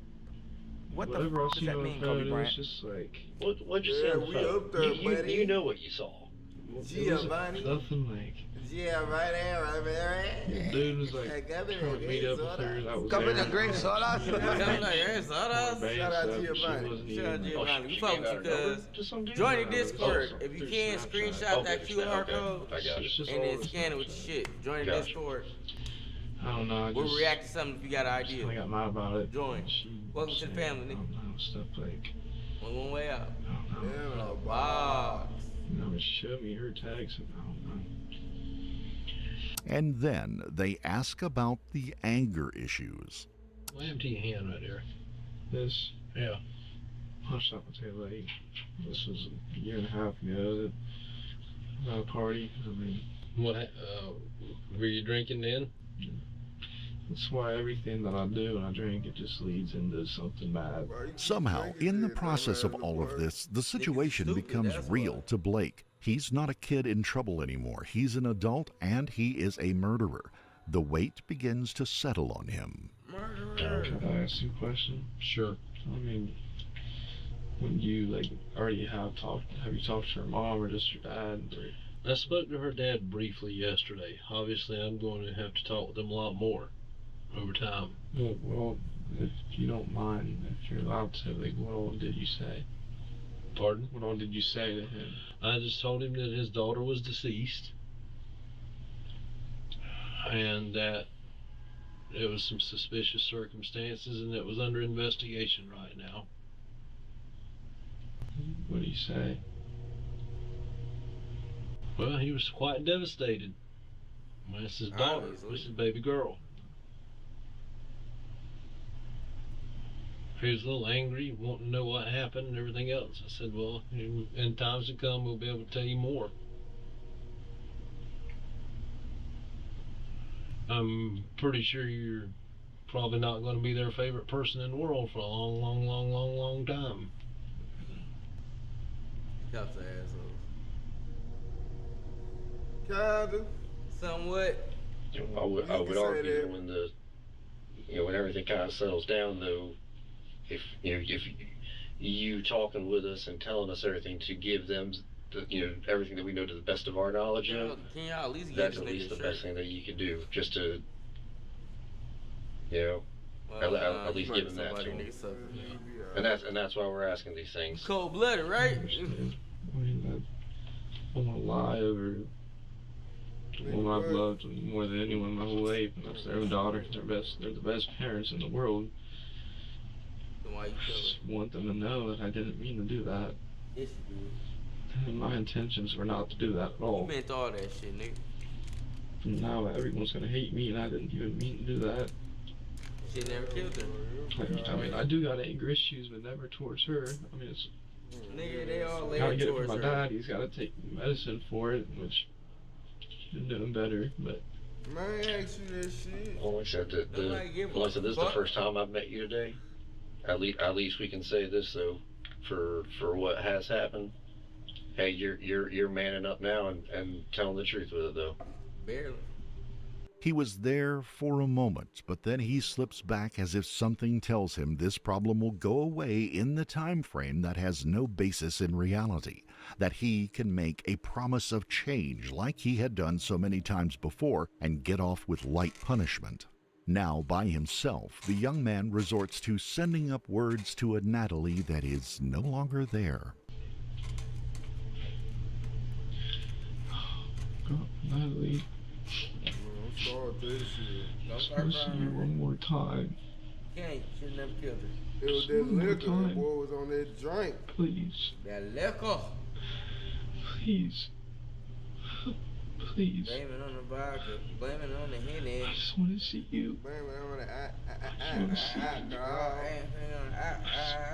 alcohol. I want to talk to you.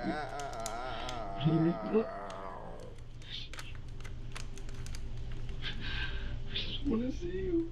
Man, shut up. That's why it's called Beyond Evil, the channel. Because there's really no reason for him to do this. Bitch ass nigga, don't start crying. Nah. We don't accept that. Hell no. Trash ass nigga. My girl.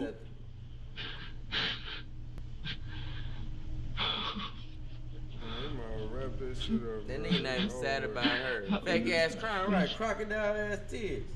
Man, boy, you going to prison? The only reason you crying is because you got caught. If you never got caught. After the DNA evidence has been collected, just the older of the two detectives is left in the interview room with Blake. Blake is about to step through a door into a life he never would have imagined, and he is afraid. He asked the detective a simple question. Do you think my life will be ruined? Yep.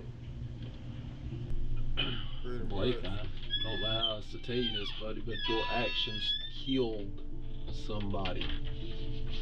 What you did caused the death of somebody. Blake Linkus would end up pleading guilty to the murder of Natalie Martin just days before he was set to go to trial. He would receive a 45-year sentence and begin serving it at the Tiger River Correctional Institute in Spartanburg County, South Carolina. Just before Christmas in 2025, Blake filed a notice seeking a post-conviction relief from his guilty plea. He would tell local news outlets that he should not have been guilty of murder because the killing was neither intentional nor premeditated. He would say that he was guilty of the situation, but not the charges. We would like to extend our deepest sympathies to the family and loved ones of Natalie Jane Martin, an 18-year-old woman taken far too soon. All right, y'all, that was Beyond Evil. 18-year-old kills girlfriend over Snapchat message. God damn it. Yeah, y'all. Spirit, hey, get your spirits. Jim make you sin. Yo, but shout out to Bombay and Lemonade. Man, come on, man. Yeah. I ain't never did that, though. Hey. I know you like to get wet, though. I ain't know you like to get wet. PCP. Sherman. Love Boat. Ashy Larry. You can't taste it. I make Brian Grimble look like Michael Mack, some motherfucker. Y'all ever never seen the Dave Chappelle show? Y'all watch that shit. That shit is funny as fuck. Put you little niggas on song. What is this? Cops find. What we doing? See what that nigga talking about. I ain't never seen Gary watch this page. Any of y'all ever seen this Saw Files True Crime? You ever watch this channel? Fireball is a demon. Yeah, I done had that a couple times. Not my drink of choice. Never my drink of choice. A girl, it's always a girl that buy one of them. No, for real, free girl. Bro, I'm like, hell no. Oh, let's get some Fireball. I think the fuck not. You finna have sex. She's trying to take advantage. I'ma let her. You can have it. Just ask for it. You don't need fireballs. You just ask me, you shall receive. No, literally. Yeah, hey. You be alright, Wolf. This is why we gotta make this. This is why we having a love show. We gonna find you one that don't need that. Yeah. First question: you drink Fireball? They all probably gonna say yeah. They all X out there. Get up out of here. All right. See y'all next season. No, literally, I ain't got no contestant. There's only one bitch that made it. All right, you won. Fuck it. Over before it started. Then we got Drewski and then you got Dope Back. For real. What up with it? What's good? Didn't they say Norbert?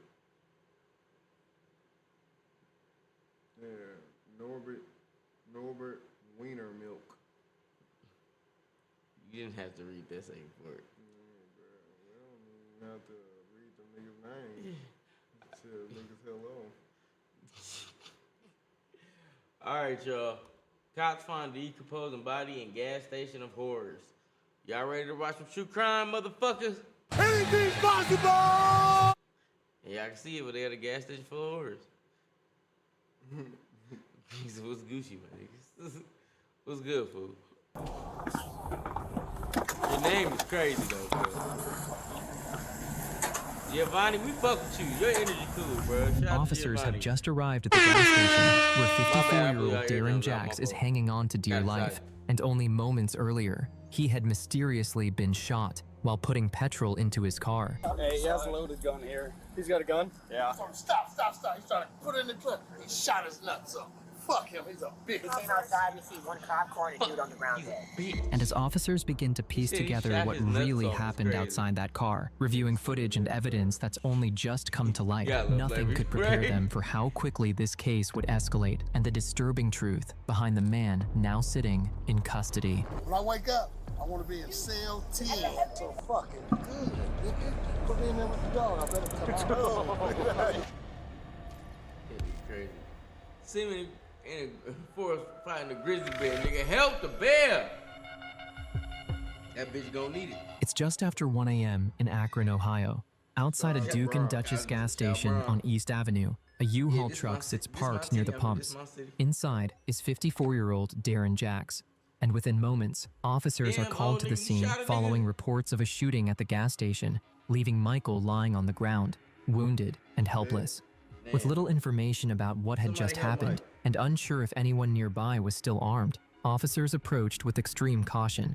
However, what they don't yet know is that the situation is far more complicated than it first appears, and within seconds, their decisions will become the focus of intense scrutiny. I didn't hear some shit like that before. I just watched a show Where? about one Who of the them fuck is that? old killers. He did that with his mom. Dude, I was like, fuck. They just had the show about it. It was on like HBO or something. That girl.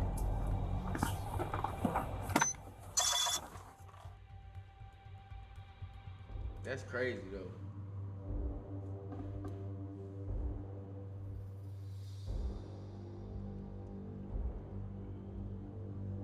That's fucked up.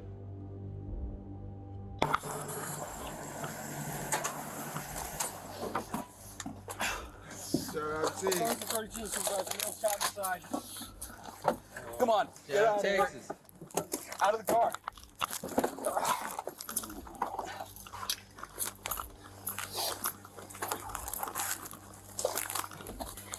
You gotta do that next year. We So- gotta do Texas stream. We need lots of units here. Go back to the car. Got a chest seal. Where's your med kit? In the back? Yeah, it's in the back.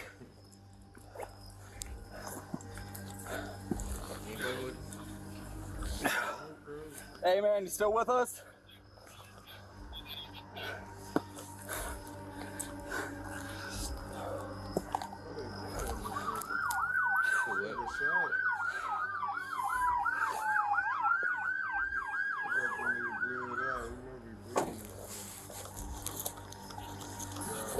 Yeah, the nigga, Michael dude. I think he got. It wasn't too long. They didn't get there too long after he got shot. Hey, he has a loaded gun here. He's got a gun? Yeah. Now, as officers arrive on scene, they find Darren Jacks inside the vehicle, bleeding heavily, with a loaded gun lying right next to him. Not knowing if he's still a threat, officers are forced to act quickly. Before they can render any aid, they move in and place him in handcuffs, trying to secure the situation first. But as more officers rush in to help, the reality of his condition becomes clear. And within moments, they realize there's nothing they can do. Hey! 17 is shot, I believe, twice in the side.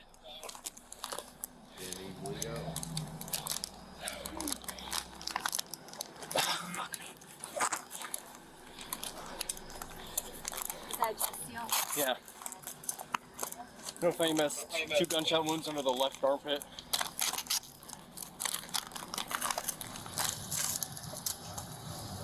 He's unconscious. Not breathing.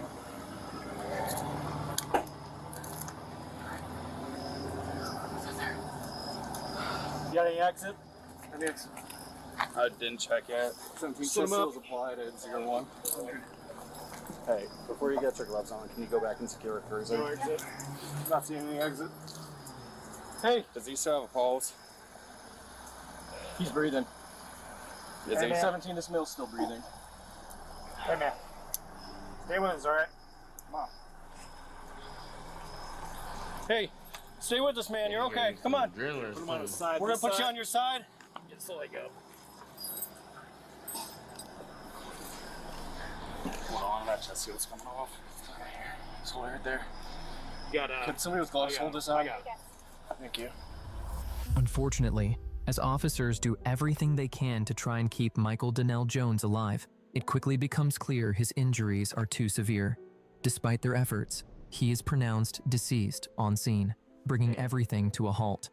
But almost immediately, everything shifts. What was an attempt to save a life now becomes a homicide investigation. Officers secure the area and begin working to understand what happened. The scene is under control, but the situation isn't, because while one moment has ended, a much bigger one has just begun. And with that, attention turns to the people nearby. Man, what the fuck? Hey guys, start talking to those people up on the porch, see if they saw anything. There's people with a camera on their phone over there, see if you saw anything.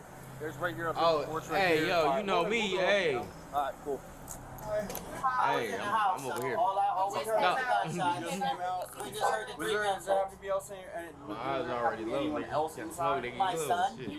I'm watching though. I can see you though. Alright. We only heard the gunshots, honey. Okay. In the house playing the game, we heard the gunshots, and then we was like, okay, it's stabbed, you know. We knew it was close. Gunshots popped out, but we knew it was really close, so I opened the window, and then that's when I seen that cop car, and that's all the scene that came out, and the rest happened. So you just like the cop car is right where it's at right now? Yeah. I seen the lights through the window. Yeah, we didn't see nothing else. Okay, do you happen to have any cameras or anything? No. On your, okay, what's your She actual? got 2208. That house? I think she got cameras. 2208, you staff. 22. I heard you guys offered cameras, and then that way you guys can check it when you need to. I have no idea about that. I don't either. That's what somebody told me. I'm not sure what you're talking about. Yeah, no, y'all take With no luck from the first group of neighbors, attention shifts to the next, hoping someone can shed light on what happened. Okay. Did you guys happen to see anything? Like, was anybody out here just heard the commotion? I heard two These niggas do it right there. That's another charge. You heard a siren in the distance that came out. I'm like, it has to be right here. Did you see what other car was there? I didn't know. Did you guys? I see you got like the video. Do you have? We took them down because they're not working right now. Okay. Yeah. All right. I need to apply for that. I got Tanya right. I don't know if I was gonna get that one right. Okay, I appreciate it. So nobody saw anything. No cameras took them down. No, I was in bed. Just heard the pops. Okay. I heard two pops. So kind of like a lightweight weapon. All right. I appreciate it. You guys all right? I honestly, I have no idea. I came up here, started asking around, asking people stuff, so I couldn't tell you. We were here for the last shooting back in the day. Oh yeah, there's been a lot of shootings around the general area. Here's what it is around here, I guess. I don't know.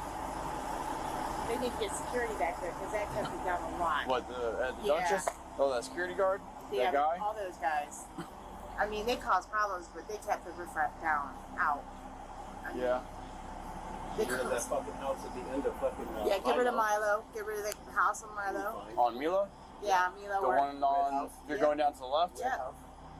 That needs to go. I know you're talking about. That's all fucking bullshit. I know you're talking about. I know. Yeah. Oh, I know. Yeah. Yeah. Yeah, 'cause that's literally. It's literally right behind you guys, isn't it? It's like right there. It's behind my garage. I watch Forensic Files too. Yeah. I used to watch that shit all the time growing up. Oh, really?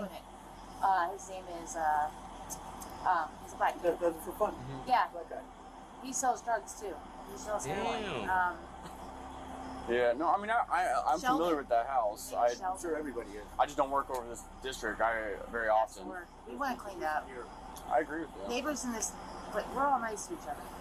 It's the transients that we have a hard time. Yeah, no, I get it.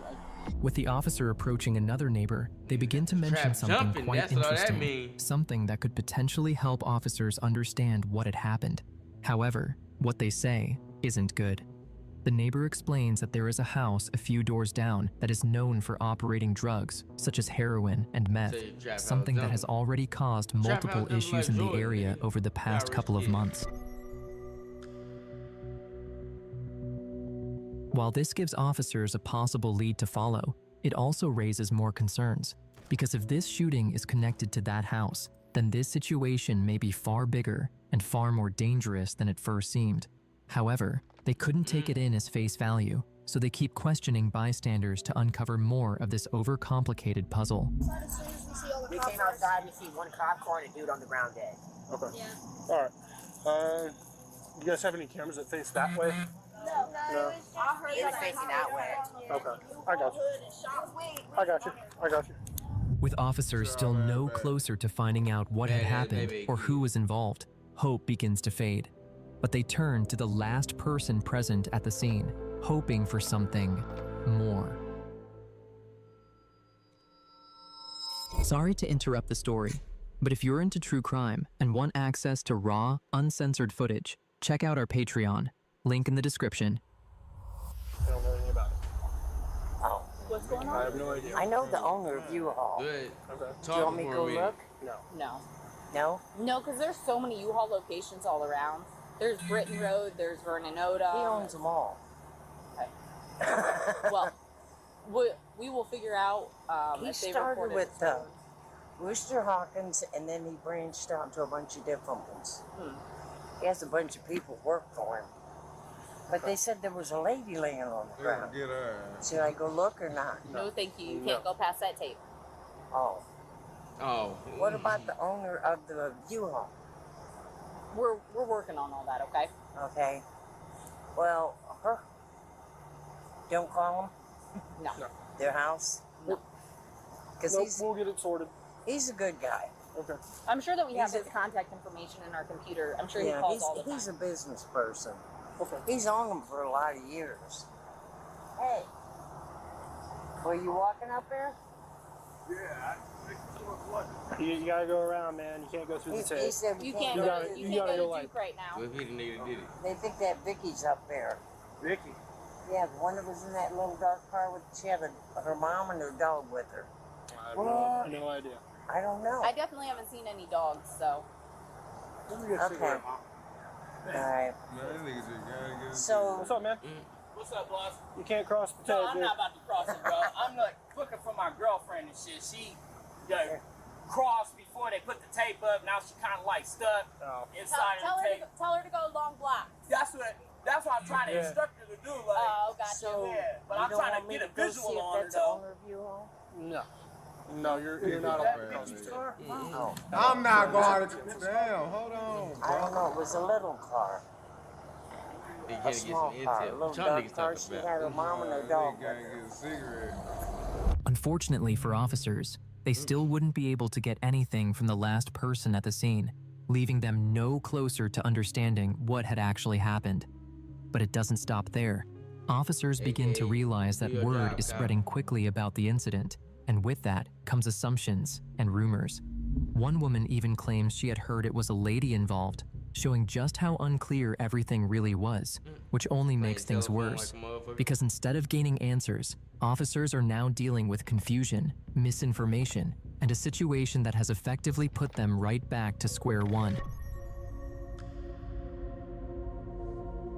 With no answers from anyone at the scene, officers turn to the gas station, hoping its cameras can show exactly what happened.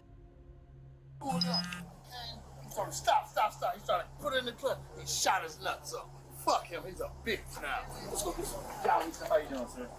As officers walk into the gas station, they notice a man lying on the floor, appearing homeless and saying strange things like, "I shot this." But in that moment, it doesn't fully register. Officers brush it off, not giving it much attention as their focus remains elsewhere. Because right now, they are set on one goal: finding out if anyone inside the gas station can actually help explain what had happened. Do you have access to the cameras? The security? You all, I don't know how long you've been here. You guys see anything? I seen you knocking on his window. I know he came in here, and that's it. Well, you didn't see anything that happened out there as far as. No, just you guys knocking on his window. Okay. Did he get away or what happened? That's what we're trying to find out. Nobody asked. Oh, this is Officer Barnes with the Acton Police Department. How you doing? The nerve of some people up here. What exactly did you guys see? You said somebody was knocking on what window? cop was knocking on the. Oh yeah, when we first walked up here, he walked up and said Peter or something like that. He said what? He said Jeremy or Peter, and then dude rolled his window down, and I just came in here, and that's why I started saying until I heard, until everybody up here ran up front, and I was back there when I got to do it. And then that's when everybody heard Nigga snap, cuz. To speak with our detective or crime scene about getting those videos. Oh, you have a flight in 2 hours? Oh, okay. Are you the only manager that has access to the cameras? Okay, and then when are you returning? Just as things couldn't get any worse for the officers, their last real approach in finding answers, getting the footage from the gas station cameras, begins to fall apart right in front of them. The only person who knows how to properly operate the system, the manager, is preparing to leave for a flight in just under 2 hours, meaning time is quickly running out. While this could finally be the break they needed, it's now turning into another problem. Because without that footage, officers are left with no solid lead, no clear suspect, and no real understanding of what had actually taken place. And as time continues to pass, the reality starts to set in that whoever was responsible could still be out there, free, while officers are once again left searching for answers. However, as officers leave the station, the homeless man starts to make a scene, and officers start to become suspicious of his actions. What the fuck is he doing?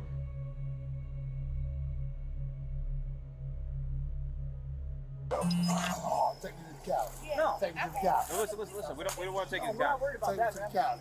When I wake up, I want to be in cell 10.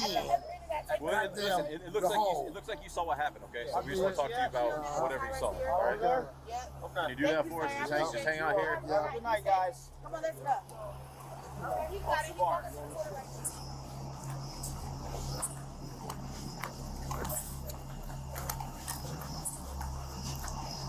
Where are you going, man? Right here, this floor. Let's get it.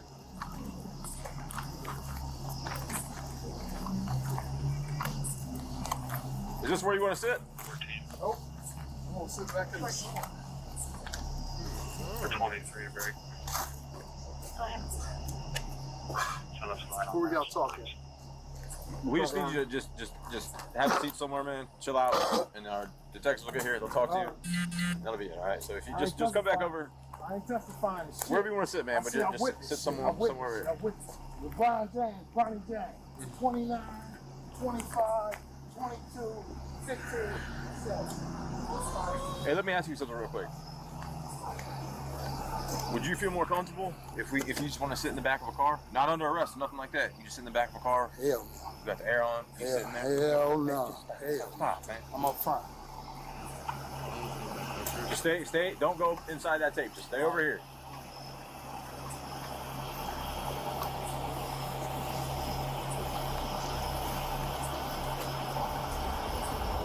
The officers started to suspect the man was more involved than they first thought. His early comments hadn't made sense at the time, but now they did. When he mentioned waking up in cell 10, it sounded like he already knew where he'd end up, like he expected all of this. What bothered the officer most was how calm he was, like he didn't care. That's when the officer decided to question him again, this time digging deeper. You're showing up. Where are you from? West side. The west side of Akron? 839, Orlando Avenue. They call it the O block? 320. That's what they call it. Mighty O block. Niggas locked. I hear that. Look at that dog. What is this nigga talking about, bro? What year was you born in? How old are you? 1972. I'm trying to.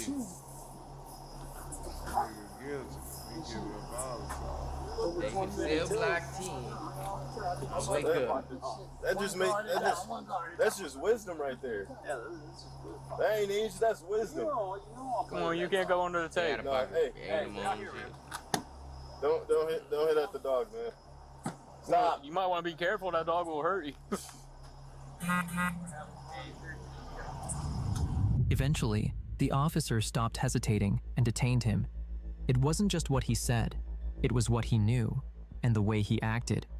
The officer knew there was something much deeper going on. So this nigga. You had a warrant, man? God damn, I had to go to court. Easy on the cuss, man. Yeah, we can take it easy. We ain't gonna hurt you, man. All right. Get that to my brother. So fucking good, nigga. Put me in there with the dog. I better come out. No, you ain't going there with the dog. Is that comfortable for you? Yes, sir. That's good for you. Where I'm at? Which color? Grab me in the back of this. This your car, ain't it? 5. I'm gonna keep it with you. You might not even go to jail. We don't even know if you go to jail. Back of 15. Yep. That's fine right there. I'm going to the county, huh? I'm going to county jail. Goddamn. I ain't never been so excited to go to county in my damn life. The officer didn't know it yet, but the pocket knife would become one of the key pieces of evidence needed to lock him up. For now, he detained him and placed him in the back of the car while they waited for CCTV footage from the gas station to be released. A few minutes passed before a specialist arrived to access the CCTV, setting up his equipment and working through the system for nearly 20 minutes while the officers waited, unsure of what they were about to see. And when the footage finally loaded, it showed the suspect moving around the gas station like any other customer, walking between aisles and pausing here and there as if nothing was wrong. But then his hand slipped into his pocket, and when it came back out, the situation shifted because the object he held made people step away from him, their reactions immediate and clear. And as the officers watched closer, it became obvious that the man they had detained hadn't just been acting strangely. He had been threatening people with the pocket knife. Then the footage shows the suspect approaching Darren, who is sitting in his car with the door open. And at first, it looks like nothing more than a brief interaction as he walks up to him, but the knife is still in his hand. And within moments, the situation turns. The two of them begin struggling beside the car, movement becoming sudden and uncontrolled, until the suspect manages to get hold of the gun. And in the middle of that chaos, he fires twice into Darren's side, after which everything shifts again as he steps away, leaves him there, and walks back toward the station, lowering himself to the floor and sitting there as if nothing had happened. With that, the officer wasted no time and took him straight to the station. But even then, nothing about him settled, because the way he carried himself, the way he looked around and responded, still felt off, like whatever had happened out there hadn't fully registered with him. Y'all ask me why I know that. Strip everything down. Your brother no more. Go ahead and step up to the windows, bro. Damn old nigga, don't make it sound that old niggas to get it. It will, nigga. The what? Later, the autopsy provided a clearer picture of what had happened in those final moments, showing that Darren had sustained 2 gunshot wounds to the left side of his torso, both fired at close range, with one round entering just below the ribcage and traveling inward and slightly upward, damaging internal organs, while the second entered higher along the side of his chest, passing through soft tissue before lodging deeper within the body. However, for the weapon recovered from him was a semi-automatic pistol, later identified as a 9mm handgun, and further examination showed it still contained a partially loaded magazine, with 2 rounds missing, matching the shots seen in the CCTV footage, while the bullets recovered during the autopsy were consistent with 9x19mm rounds, their shape and markings allowing forensic teams to link them directly back to the weapon. Damn. In the end, the suspect would only be sentenced to 5 years after pleading not insane and arguing that he was acting in self-defense during the incident. Once again, we have a Patreon with uncensored and raw footage. Link in the description. That nigga killed this nigga, got 5 years. Cause he crazy, probably, nigga. You know he a homeless nigga. That's crazy. Nigga homeless as hell. No, I'm going to jail just to get that nigga. Just to Wait a second, Wolf. Hold on. What the f does that mean, Kobe Bryant? Fucking dead, man. I'm catching a charge. I know what jail he in. Alright. That's what I need. What charge I need to get in there? I'm on his ass. That's your ass, Mr. Postman. That nigga shanked up. Pleaded not insane. That nigga lucky as fuck. 5 years to smoke a nigga? Nigga, I guess it was happening after him, huh? Man, what nigga somebody self-defense? What? Bro, you went up on him with a knife. It's on video. Bro, what? Damn. Okay, last one. We got two. We got Kira leads his day to a secret dungeon, and then we got armed man targets Cinco de Mayo crowd. You gotta see. I gotta see about the dungeon. I know you don't like dungeon. Is that a black woman? I hope not. TikTok This is night about us. They said She probably ending. She probably what? She probably ending. Shit, maybe. Hold on, yo. I need to see a quick picture of her. But she look black in the footage.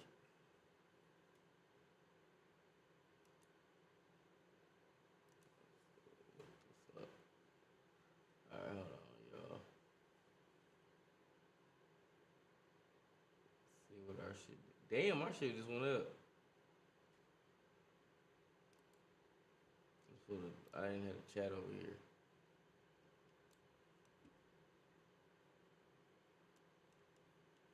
I checked them on phone. Niggas was like, y'all niggas sleepy. They said, damn, go to sleep, Unc. What that shit say? Hold on. The damn light in the way. Say hola. Hola. What up with it? Yo, we about to get back into watching all this crazy shit. Oh damn, we got 430 likes. Hey, shout out to the 430 likes we got. We got one gift. Hey, we got a diamond. Hey, shout out to the diamond. Bite like a Came in. Hey, what is it? What the does that mean, Kobe Bryant? We don't know what the diamonds do, but we gon' fuck with it, bro. Shout out to y'all for sending the diamonds. Hold on. Yeah, nigga. Y'all send the Galaxy, nigga start breakdancing. Come on, Galaxy. I spin on my head. Nigga, I do a backflip in this motherfucker. I don't know how much that worth. Hopefully that shit's a lot. But yeah. Let's see this fucking killer taking the motherfucker to a dungeon. Over under is it? I think she black. She might be. I don't know, nigga. We gotta see. I already gave my kid. Alright, fuck it, y'all. Where she This is we don't know. 19-year-old Sade Robinson leaving Sade, the bar with she her black as date, fuck. unaware that these are the last hours of her life. God damn it, Sade. While she's been enjoying the chance to meet K-Ro, someone that shit new, is fucked her up, ain't date it? has been I know, focused hold on on, we gotta give him a something mod. darker, far darker. Where my phone at? I'm gonna add him as a And mod on just minutes YouTube. from now, he'll put that plan into motion. What happens next will lead Milwaukee police into one of the most disturbing investigations of their careers. Sick motherfuckers out there. That's gnarly, bro. But just a bone. Ah, shit. It just on the lake there. You found what down there? A lake. Human lake. It's a rainy afternoon in Milwaukee County when police receive a request for a welfare check on a missing teenager. 19-year-old Sade Robinson reportedly went on a date the previous evening and hasn't been seen since. Miss Robinson! Milwaukee Police, please answer the door. We're gonna come in otherwise. I don't hear anything. Nobody's seen her since the date. Sade is just 1 month away from graduating with a degree in criminal justice and has plans to join the Air Force. She is ambitious, hardworking, and punctual. So when she failed to show up for her shift at the local pizza shuttle, her co-workers knew something was very wrong. It has been less than 12 hours since Sade was last heard from, but her disappearance is troubling officers for unusually disturbing reasons. Earlier that day, a harrowing 911 call had come through to the Milwaukee Sheriff's Office. We're about to sign by the golf course. Okay. What's going on there? No, we just on the lake there. We saw the lake down by the lake on the clay. You found a what down there? A lake, human lake. The call has come from a remote stretch of beach on the Lake Michigan shoreline, right below a rocky area of woodland called Warnemont Park. As officers arrive, they find a man waiting at the scene who tells the officers he was walking with a friend when something caught his eye halfway up the bluff. They walk down the Esker from Sheridan. Nigga said I got a weird meaning. Why? Cause she got a spider web on? Rough day on the beach. as they're walking, that flag, see that leg Then right you there? gotta call work, and I gotta call the ambulance. Approximately where the end of that stick, that branch is. Get back in shit, they don't want to do it. So it's like up on the hill, kind of. Yeah. Okay. So it was about, I don't know, maybe 7 feet. 7 feet east. I moved it just for evidence purposes. Hang on, we'll talk to you some more. Feeling like a post or some shit. The leg appears to have been cleanly sawn off at the hip. The victim is a young African-American female. Disturbingly, there is still pink nail polish on her toes. If it's up on the hill, like I said, I mean, waves aren't going that high. That's somebody could, killed and dumped over. Let's clear the air, make sure there's not the rest of her up there. That's gnarly, bro. You good, Mike? Yeah. Have you found one before? Or just a bone? Ah, shit. I mean, this look well preserved. That's what I was saying. Like, it looks like doesn't look that old. You know what I mean? Officers have already made 2 important observations. The body part was not washed ashore, but thrown down from the wooded area above the beach. And whatever happened here occurred just hours ago. Both suspicions will prove correct. 10 miles from the discovery on the lakefront, a young woman has been reported missing, and her burnt-out Honda Civic was found on an abandoned property. While the vehicle has sustained heavy damage, some key evidence does remain.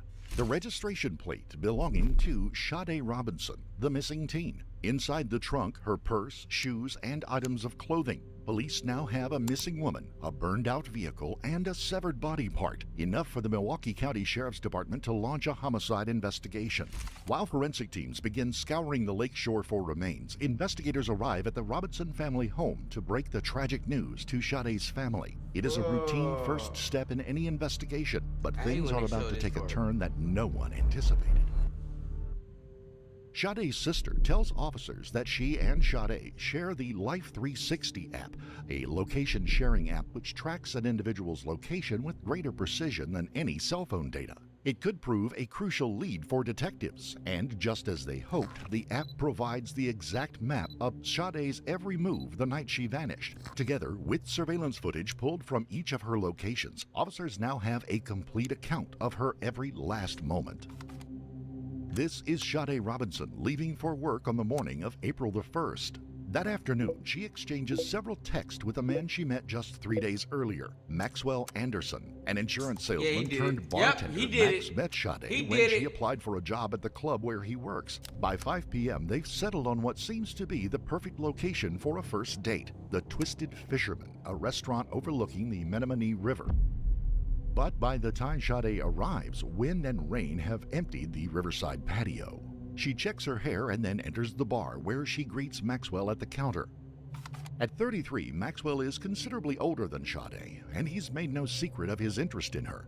As investigators review the footage, several unsettling details catch their attention.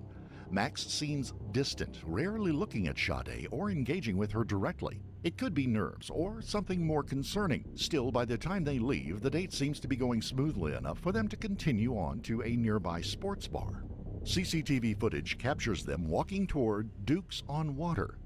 They order drinks and play beer pong with another couple, 2 people just like them, enjoying their Friday night. Cade, at least, seems to be having a good time, but that, of course, is because she has no idea who Maxwell really is. While one team of investigators pores over surveillance footage, another is digging into Maxwell's past, and what they uncover is disturbing. Maxwell has a lengthy criminal record, including convictions for battery, assault, and domestic abuse. More troubling still, just months earlier, a woman had filed a complaint alleging that Max drugged her during a dinner date and then aggressively pressured her to go home with him. She had been so ill, she called a friend to come and collect her. They don't know it yet, but investigators have only scratched the surface. At this point, however, the information is not enough to conclude that he is capable of murder. Surveillance footage shows that at 9 p.m., Cade makes a fateful decision. She leaves the bar with Maxwell. They walk towards his car, their behavior unremarkable to anyone who might pass them. Maxwell briefly puts his hand on her waist as they cross the street, then drive together to Maxwell's house on the south side of the city. At around 9:25 p.m., a doorbell cam captures them arriving. Over the next few hours, faint silhouettes move back and forth on the upper floor, Maxwell's living room. The movement continues for several hours, during which time officers can only hope the date is panning positively, a hope far removed from the gruesome truth they'll learn just hours from now. The time is now 12 a.m. on April the 2nd, the same day the severed leg would be found on the shore of Lake Michigan. Footage captures two brief flashes as Cade unlocks her car, then drives in the direction of her apartment. But this is where things take a strange turn. Instead of driving home, surveillance cameras capture her driving aimlessly. For the next 2 hours, her Honda Civic moves between random locations, the windows fogged with condensation. Then, just before 3 a.m., the car changes course and begins to move away from the city. Officers soon realize where it's headed, to the western shore of Lake Michigan and Warmount Park. At 2:52 a.m., Cade's Life 360 shows her arriving at that park, where all movement stops. Her phone goes dead at 4:30 a.m. But why has she gone to this spot in the first place? Investigators pulled surveillance footage from a nearby pump house. What they see next is spine-chilling. Grainy footage shows the dark silhouette of a man approaching the bluff. Whoever it is, they are dragging something heavy across the rocks towards the lake. 90 minutes later, the shadowy figure appears again. This time, he's headed back towards the tree line, and he's carrying a large backpack. For investigators, identifying the man in the footage is clearly the key to uncovering who is responsible for Cade's death. Investigators return to the doorbell footage from Maxwell's apartment. Only one figure can be seen leaving that night. Officers assume it was Cade, but a far darker reality is now taking hold. Perhaps it wasn't Cade at all. Perhaps she never left the house, or at least not alive. The only way for officers to determine this is by accessing Maxwell's house. While they wait for the warrant to be processed, detectives canvass the neighborhood for witnesses and quickly uncover disturbing new information. Neighbors describe seeing Maxwell regularly digging in his yard, supposedly part of an underground room he was building. One neighbor tells detectives Maxwell's basement windows are permanently covered over with newspaper and what looks like painter's tarp. Each new detail is painting an increasingly troubling picture. But if anyone knows the truth about what goes on in that house, it is Maxwell's tenant, Pete Warbington, who rents the middle floor. Detectives bring him in for an interview. Is there anything out of place or weird that you find down in the basement? I just thought he was always a dirty guy, you know. When I go down there in the basement, the only thing that's really out of place, you know, he's got a bunch of tools and stuff everywhere, a bunch of paint everywhere, but it's always been that way. Okay. I didn't really notice anything in the basement since then that would be considered odd. I just thought he was an odd dude. He's always working on like arts and crafts, not arts and crafts, but like home he calls it home improvement, but he's obviously no good at it. And he would just do that constantly, building weird stuff, or, you know, he built that shelf that's above our washer and dryer out of like a door or something. And so he was always constantly doing like arts and crafts and stuff, and, you know, in the basement, as far as the basement goes, that's just how it's always looked. Okay. So I never thought anything of it. It's his house, you know? Yeah. Like, what do you mean, like an odd person? Like, what character? Like you said, just like the woodworking? Yeah, kind of just stuff? the woodworking, and like he'd be building all this stuff, and he was constantly hammering. Like in his attic, I know that he did some work up there, and that was one of my biggest grievances with him. And it's like, I don't want to work all day and then come home and hear you beating on stuff. You know, and that's my biggest grievance. And it's like, well, what are you doing? And he's like, oh, I'm building a shelf for over our laundry. Like, you didn't need to do that. That's so weird. There's a 5-panel shelf right next to the washer and dryer that you're not even using. Yeah, what's the big old hole? He says he was gonna turn that into a shed with like a basement. And they said, like, when it gets cold in the winter, that's where I was gonna keep my dogs. And I'm like, this is the dumbest idea I've ever heard in my life. You don't, like, you know, and he did do the fence around, and I appreciate that. Having a dog, you know, I like a fenced in yard, and he did good with that. And I think that just kind of amped his head up to do all this other stuff, and he's got all these ideas and stuff. And yeah, that was supposed to be some kind of subterranean hole for his dogs, and then in the top it was going to be storage for like, lawn stuff or whatever. That was his idea. And then there's another hole going like back to the garage. He said he was going to do an outdoor bar there. And the guy's just weird, man. He had all these weird ideas that you just, as a normal person, you look at that and you're like, that's never going to work. You know what I mean? It's not much to go on, but the very next day, a woman will step forward with information that will place Maxwell squarely as the detective's prime suspect. There's just one thing that I thought was really odd. So on Instagram, March 28th, he sent me this video.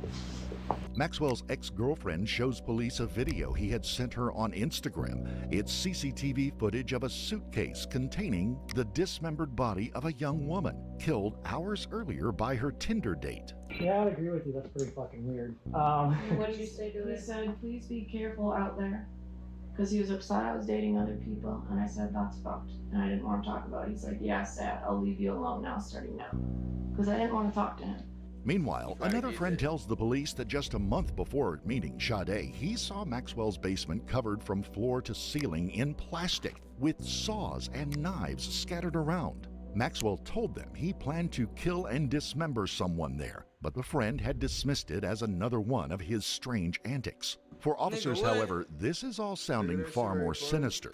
On April the 12th, 2 days after Sade's disappearance, a team of officers arrive at Maxwell's house with a search warrant, while another unit tracks his movements. But as soon as they begin tailing him, he turns and starts heading home. With few other options, officers intercept him 2 blocks from his house under the pretense of a traffic violation, and they arrest him. 32 head to southbound Hampton on, 45 southbound Hampton on for Apollo return for highway versus Chicago. I can tell you, sir. Gonna get away scot-free. Hollywood, pussy. What's going on? Yeah, somebody just radio it.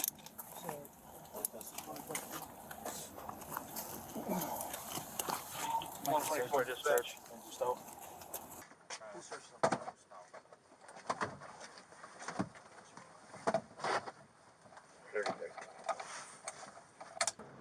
Dirty shit. 32, are you on the scene?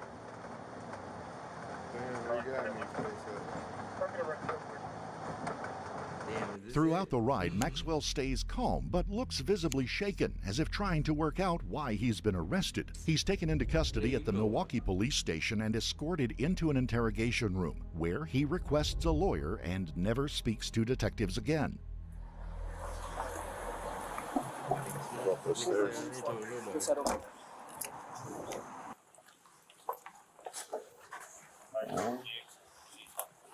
Just take his 2 jackets, boots, belt, boots.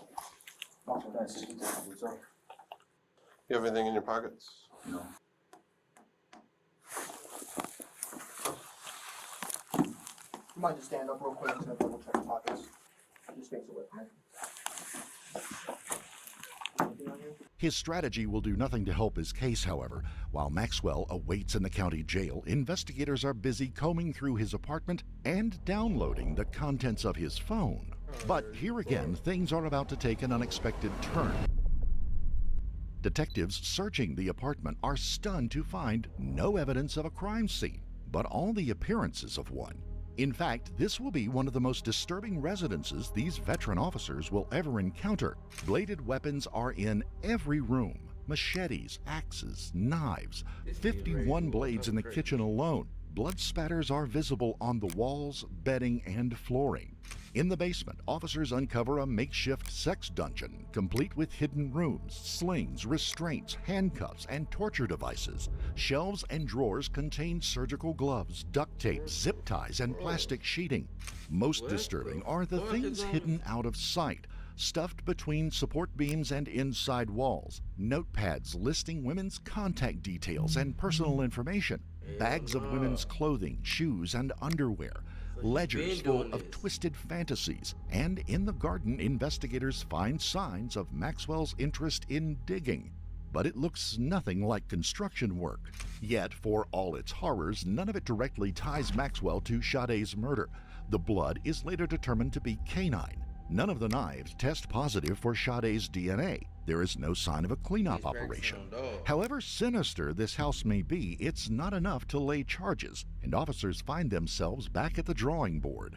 CCTV has provided investigators with every major breakthrough so far, and now they turn back to it once again. Someone drove Sade's car away from the beach that night before setting it on fire. But who? Investigators zero in on the area where her burnt-out car was found.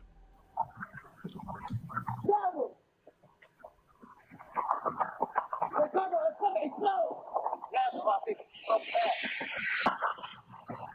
Call the ambulance. Hey! Hey! Call the fighting place! Hey! Call the fighting place! Call the fighting place! Call the fighting place! Two witnesses have just seen a car on fire and asked someone to call the fire department. But officers quickly notice one other person in the footage. The unknown figure is wearing a hoodie and carrying a heavy backpack. He moves quickly, like he's trying to distance himself from the scene. A moment later, he reaches a bus stop and boards a city bus. The next footage comes from a camera inside that bus. A man's face comes clearly into view. Maxwell Anderson.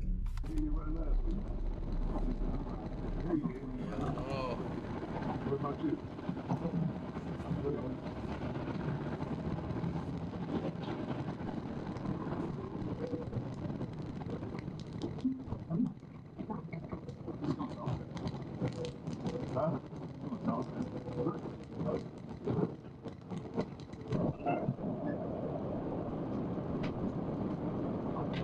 It is powerful circumstantial evidence, but without a crime scene or DNA evidence and still nothing connecting him to her death, not enough. There is, however, one last piece of evidence that investigators have yet to examine, and it's about to provide detectives with the proof they need.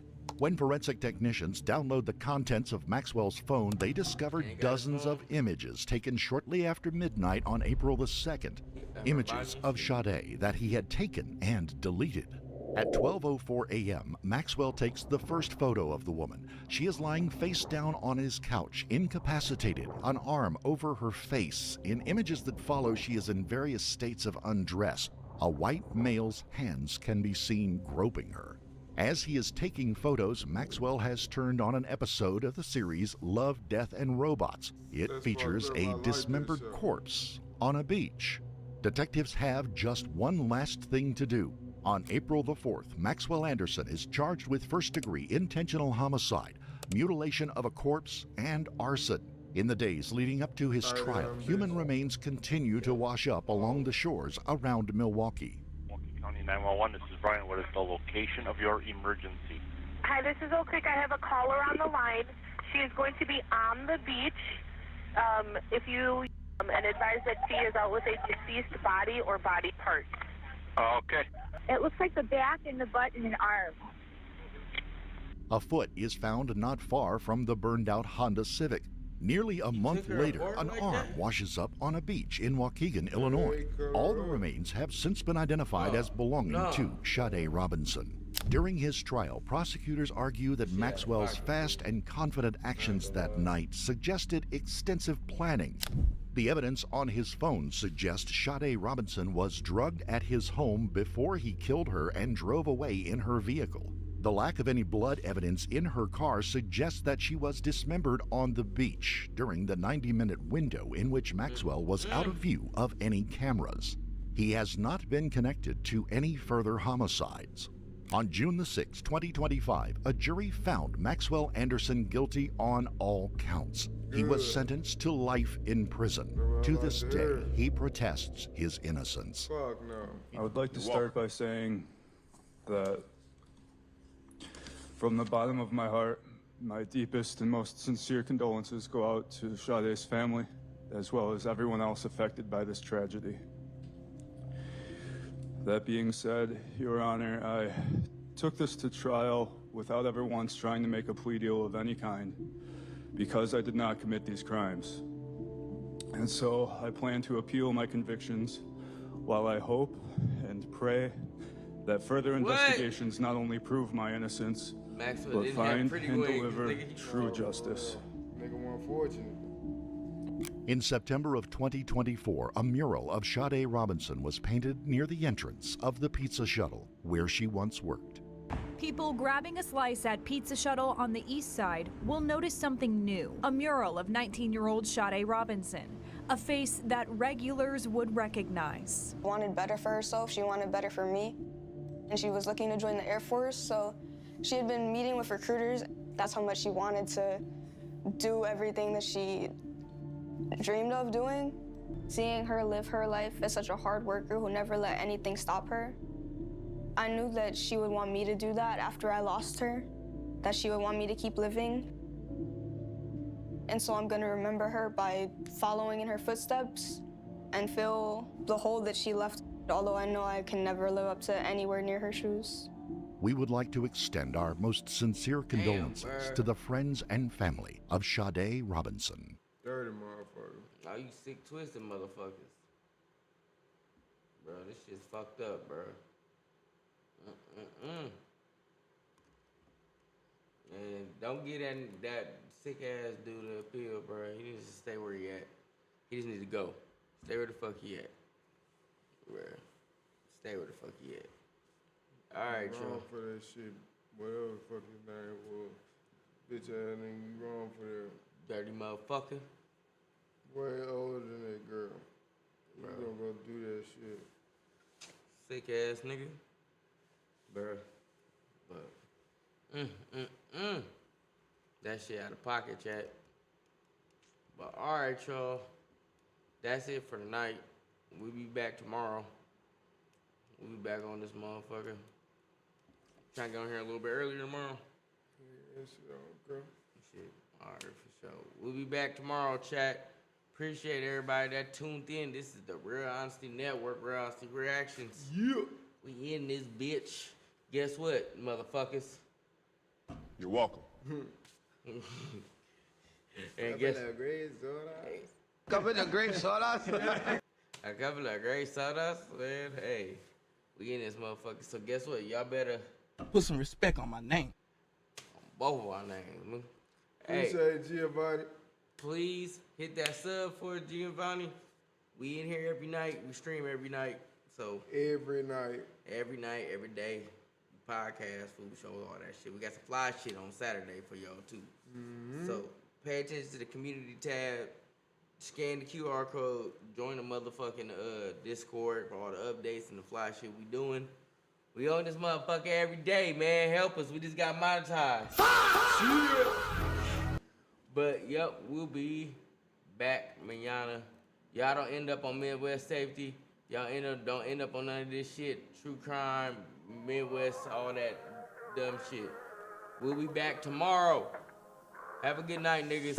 Niggas. Get the money, make it feel. Yes, I got a stack now. You know I had to call a play, score a winning touchdown.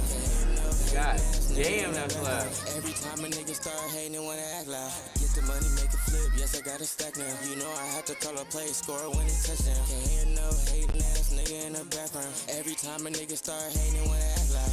Everybody got something to say in the background. Niggas throw rocks and hide their hands, they ain't tough now. Kobe in the clutch every time they wanna act foul. It's out of weeds, out of packs, only smoking on loud. Go to Vegas, catch a flight, nigga, I put my feet up. Sliding down the strip, nigga, throwing threes and peas up.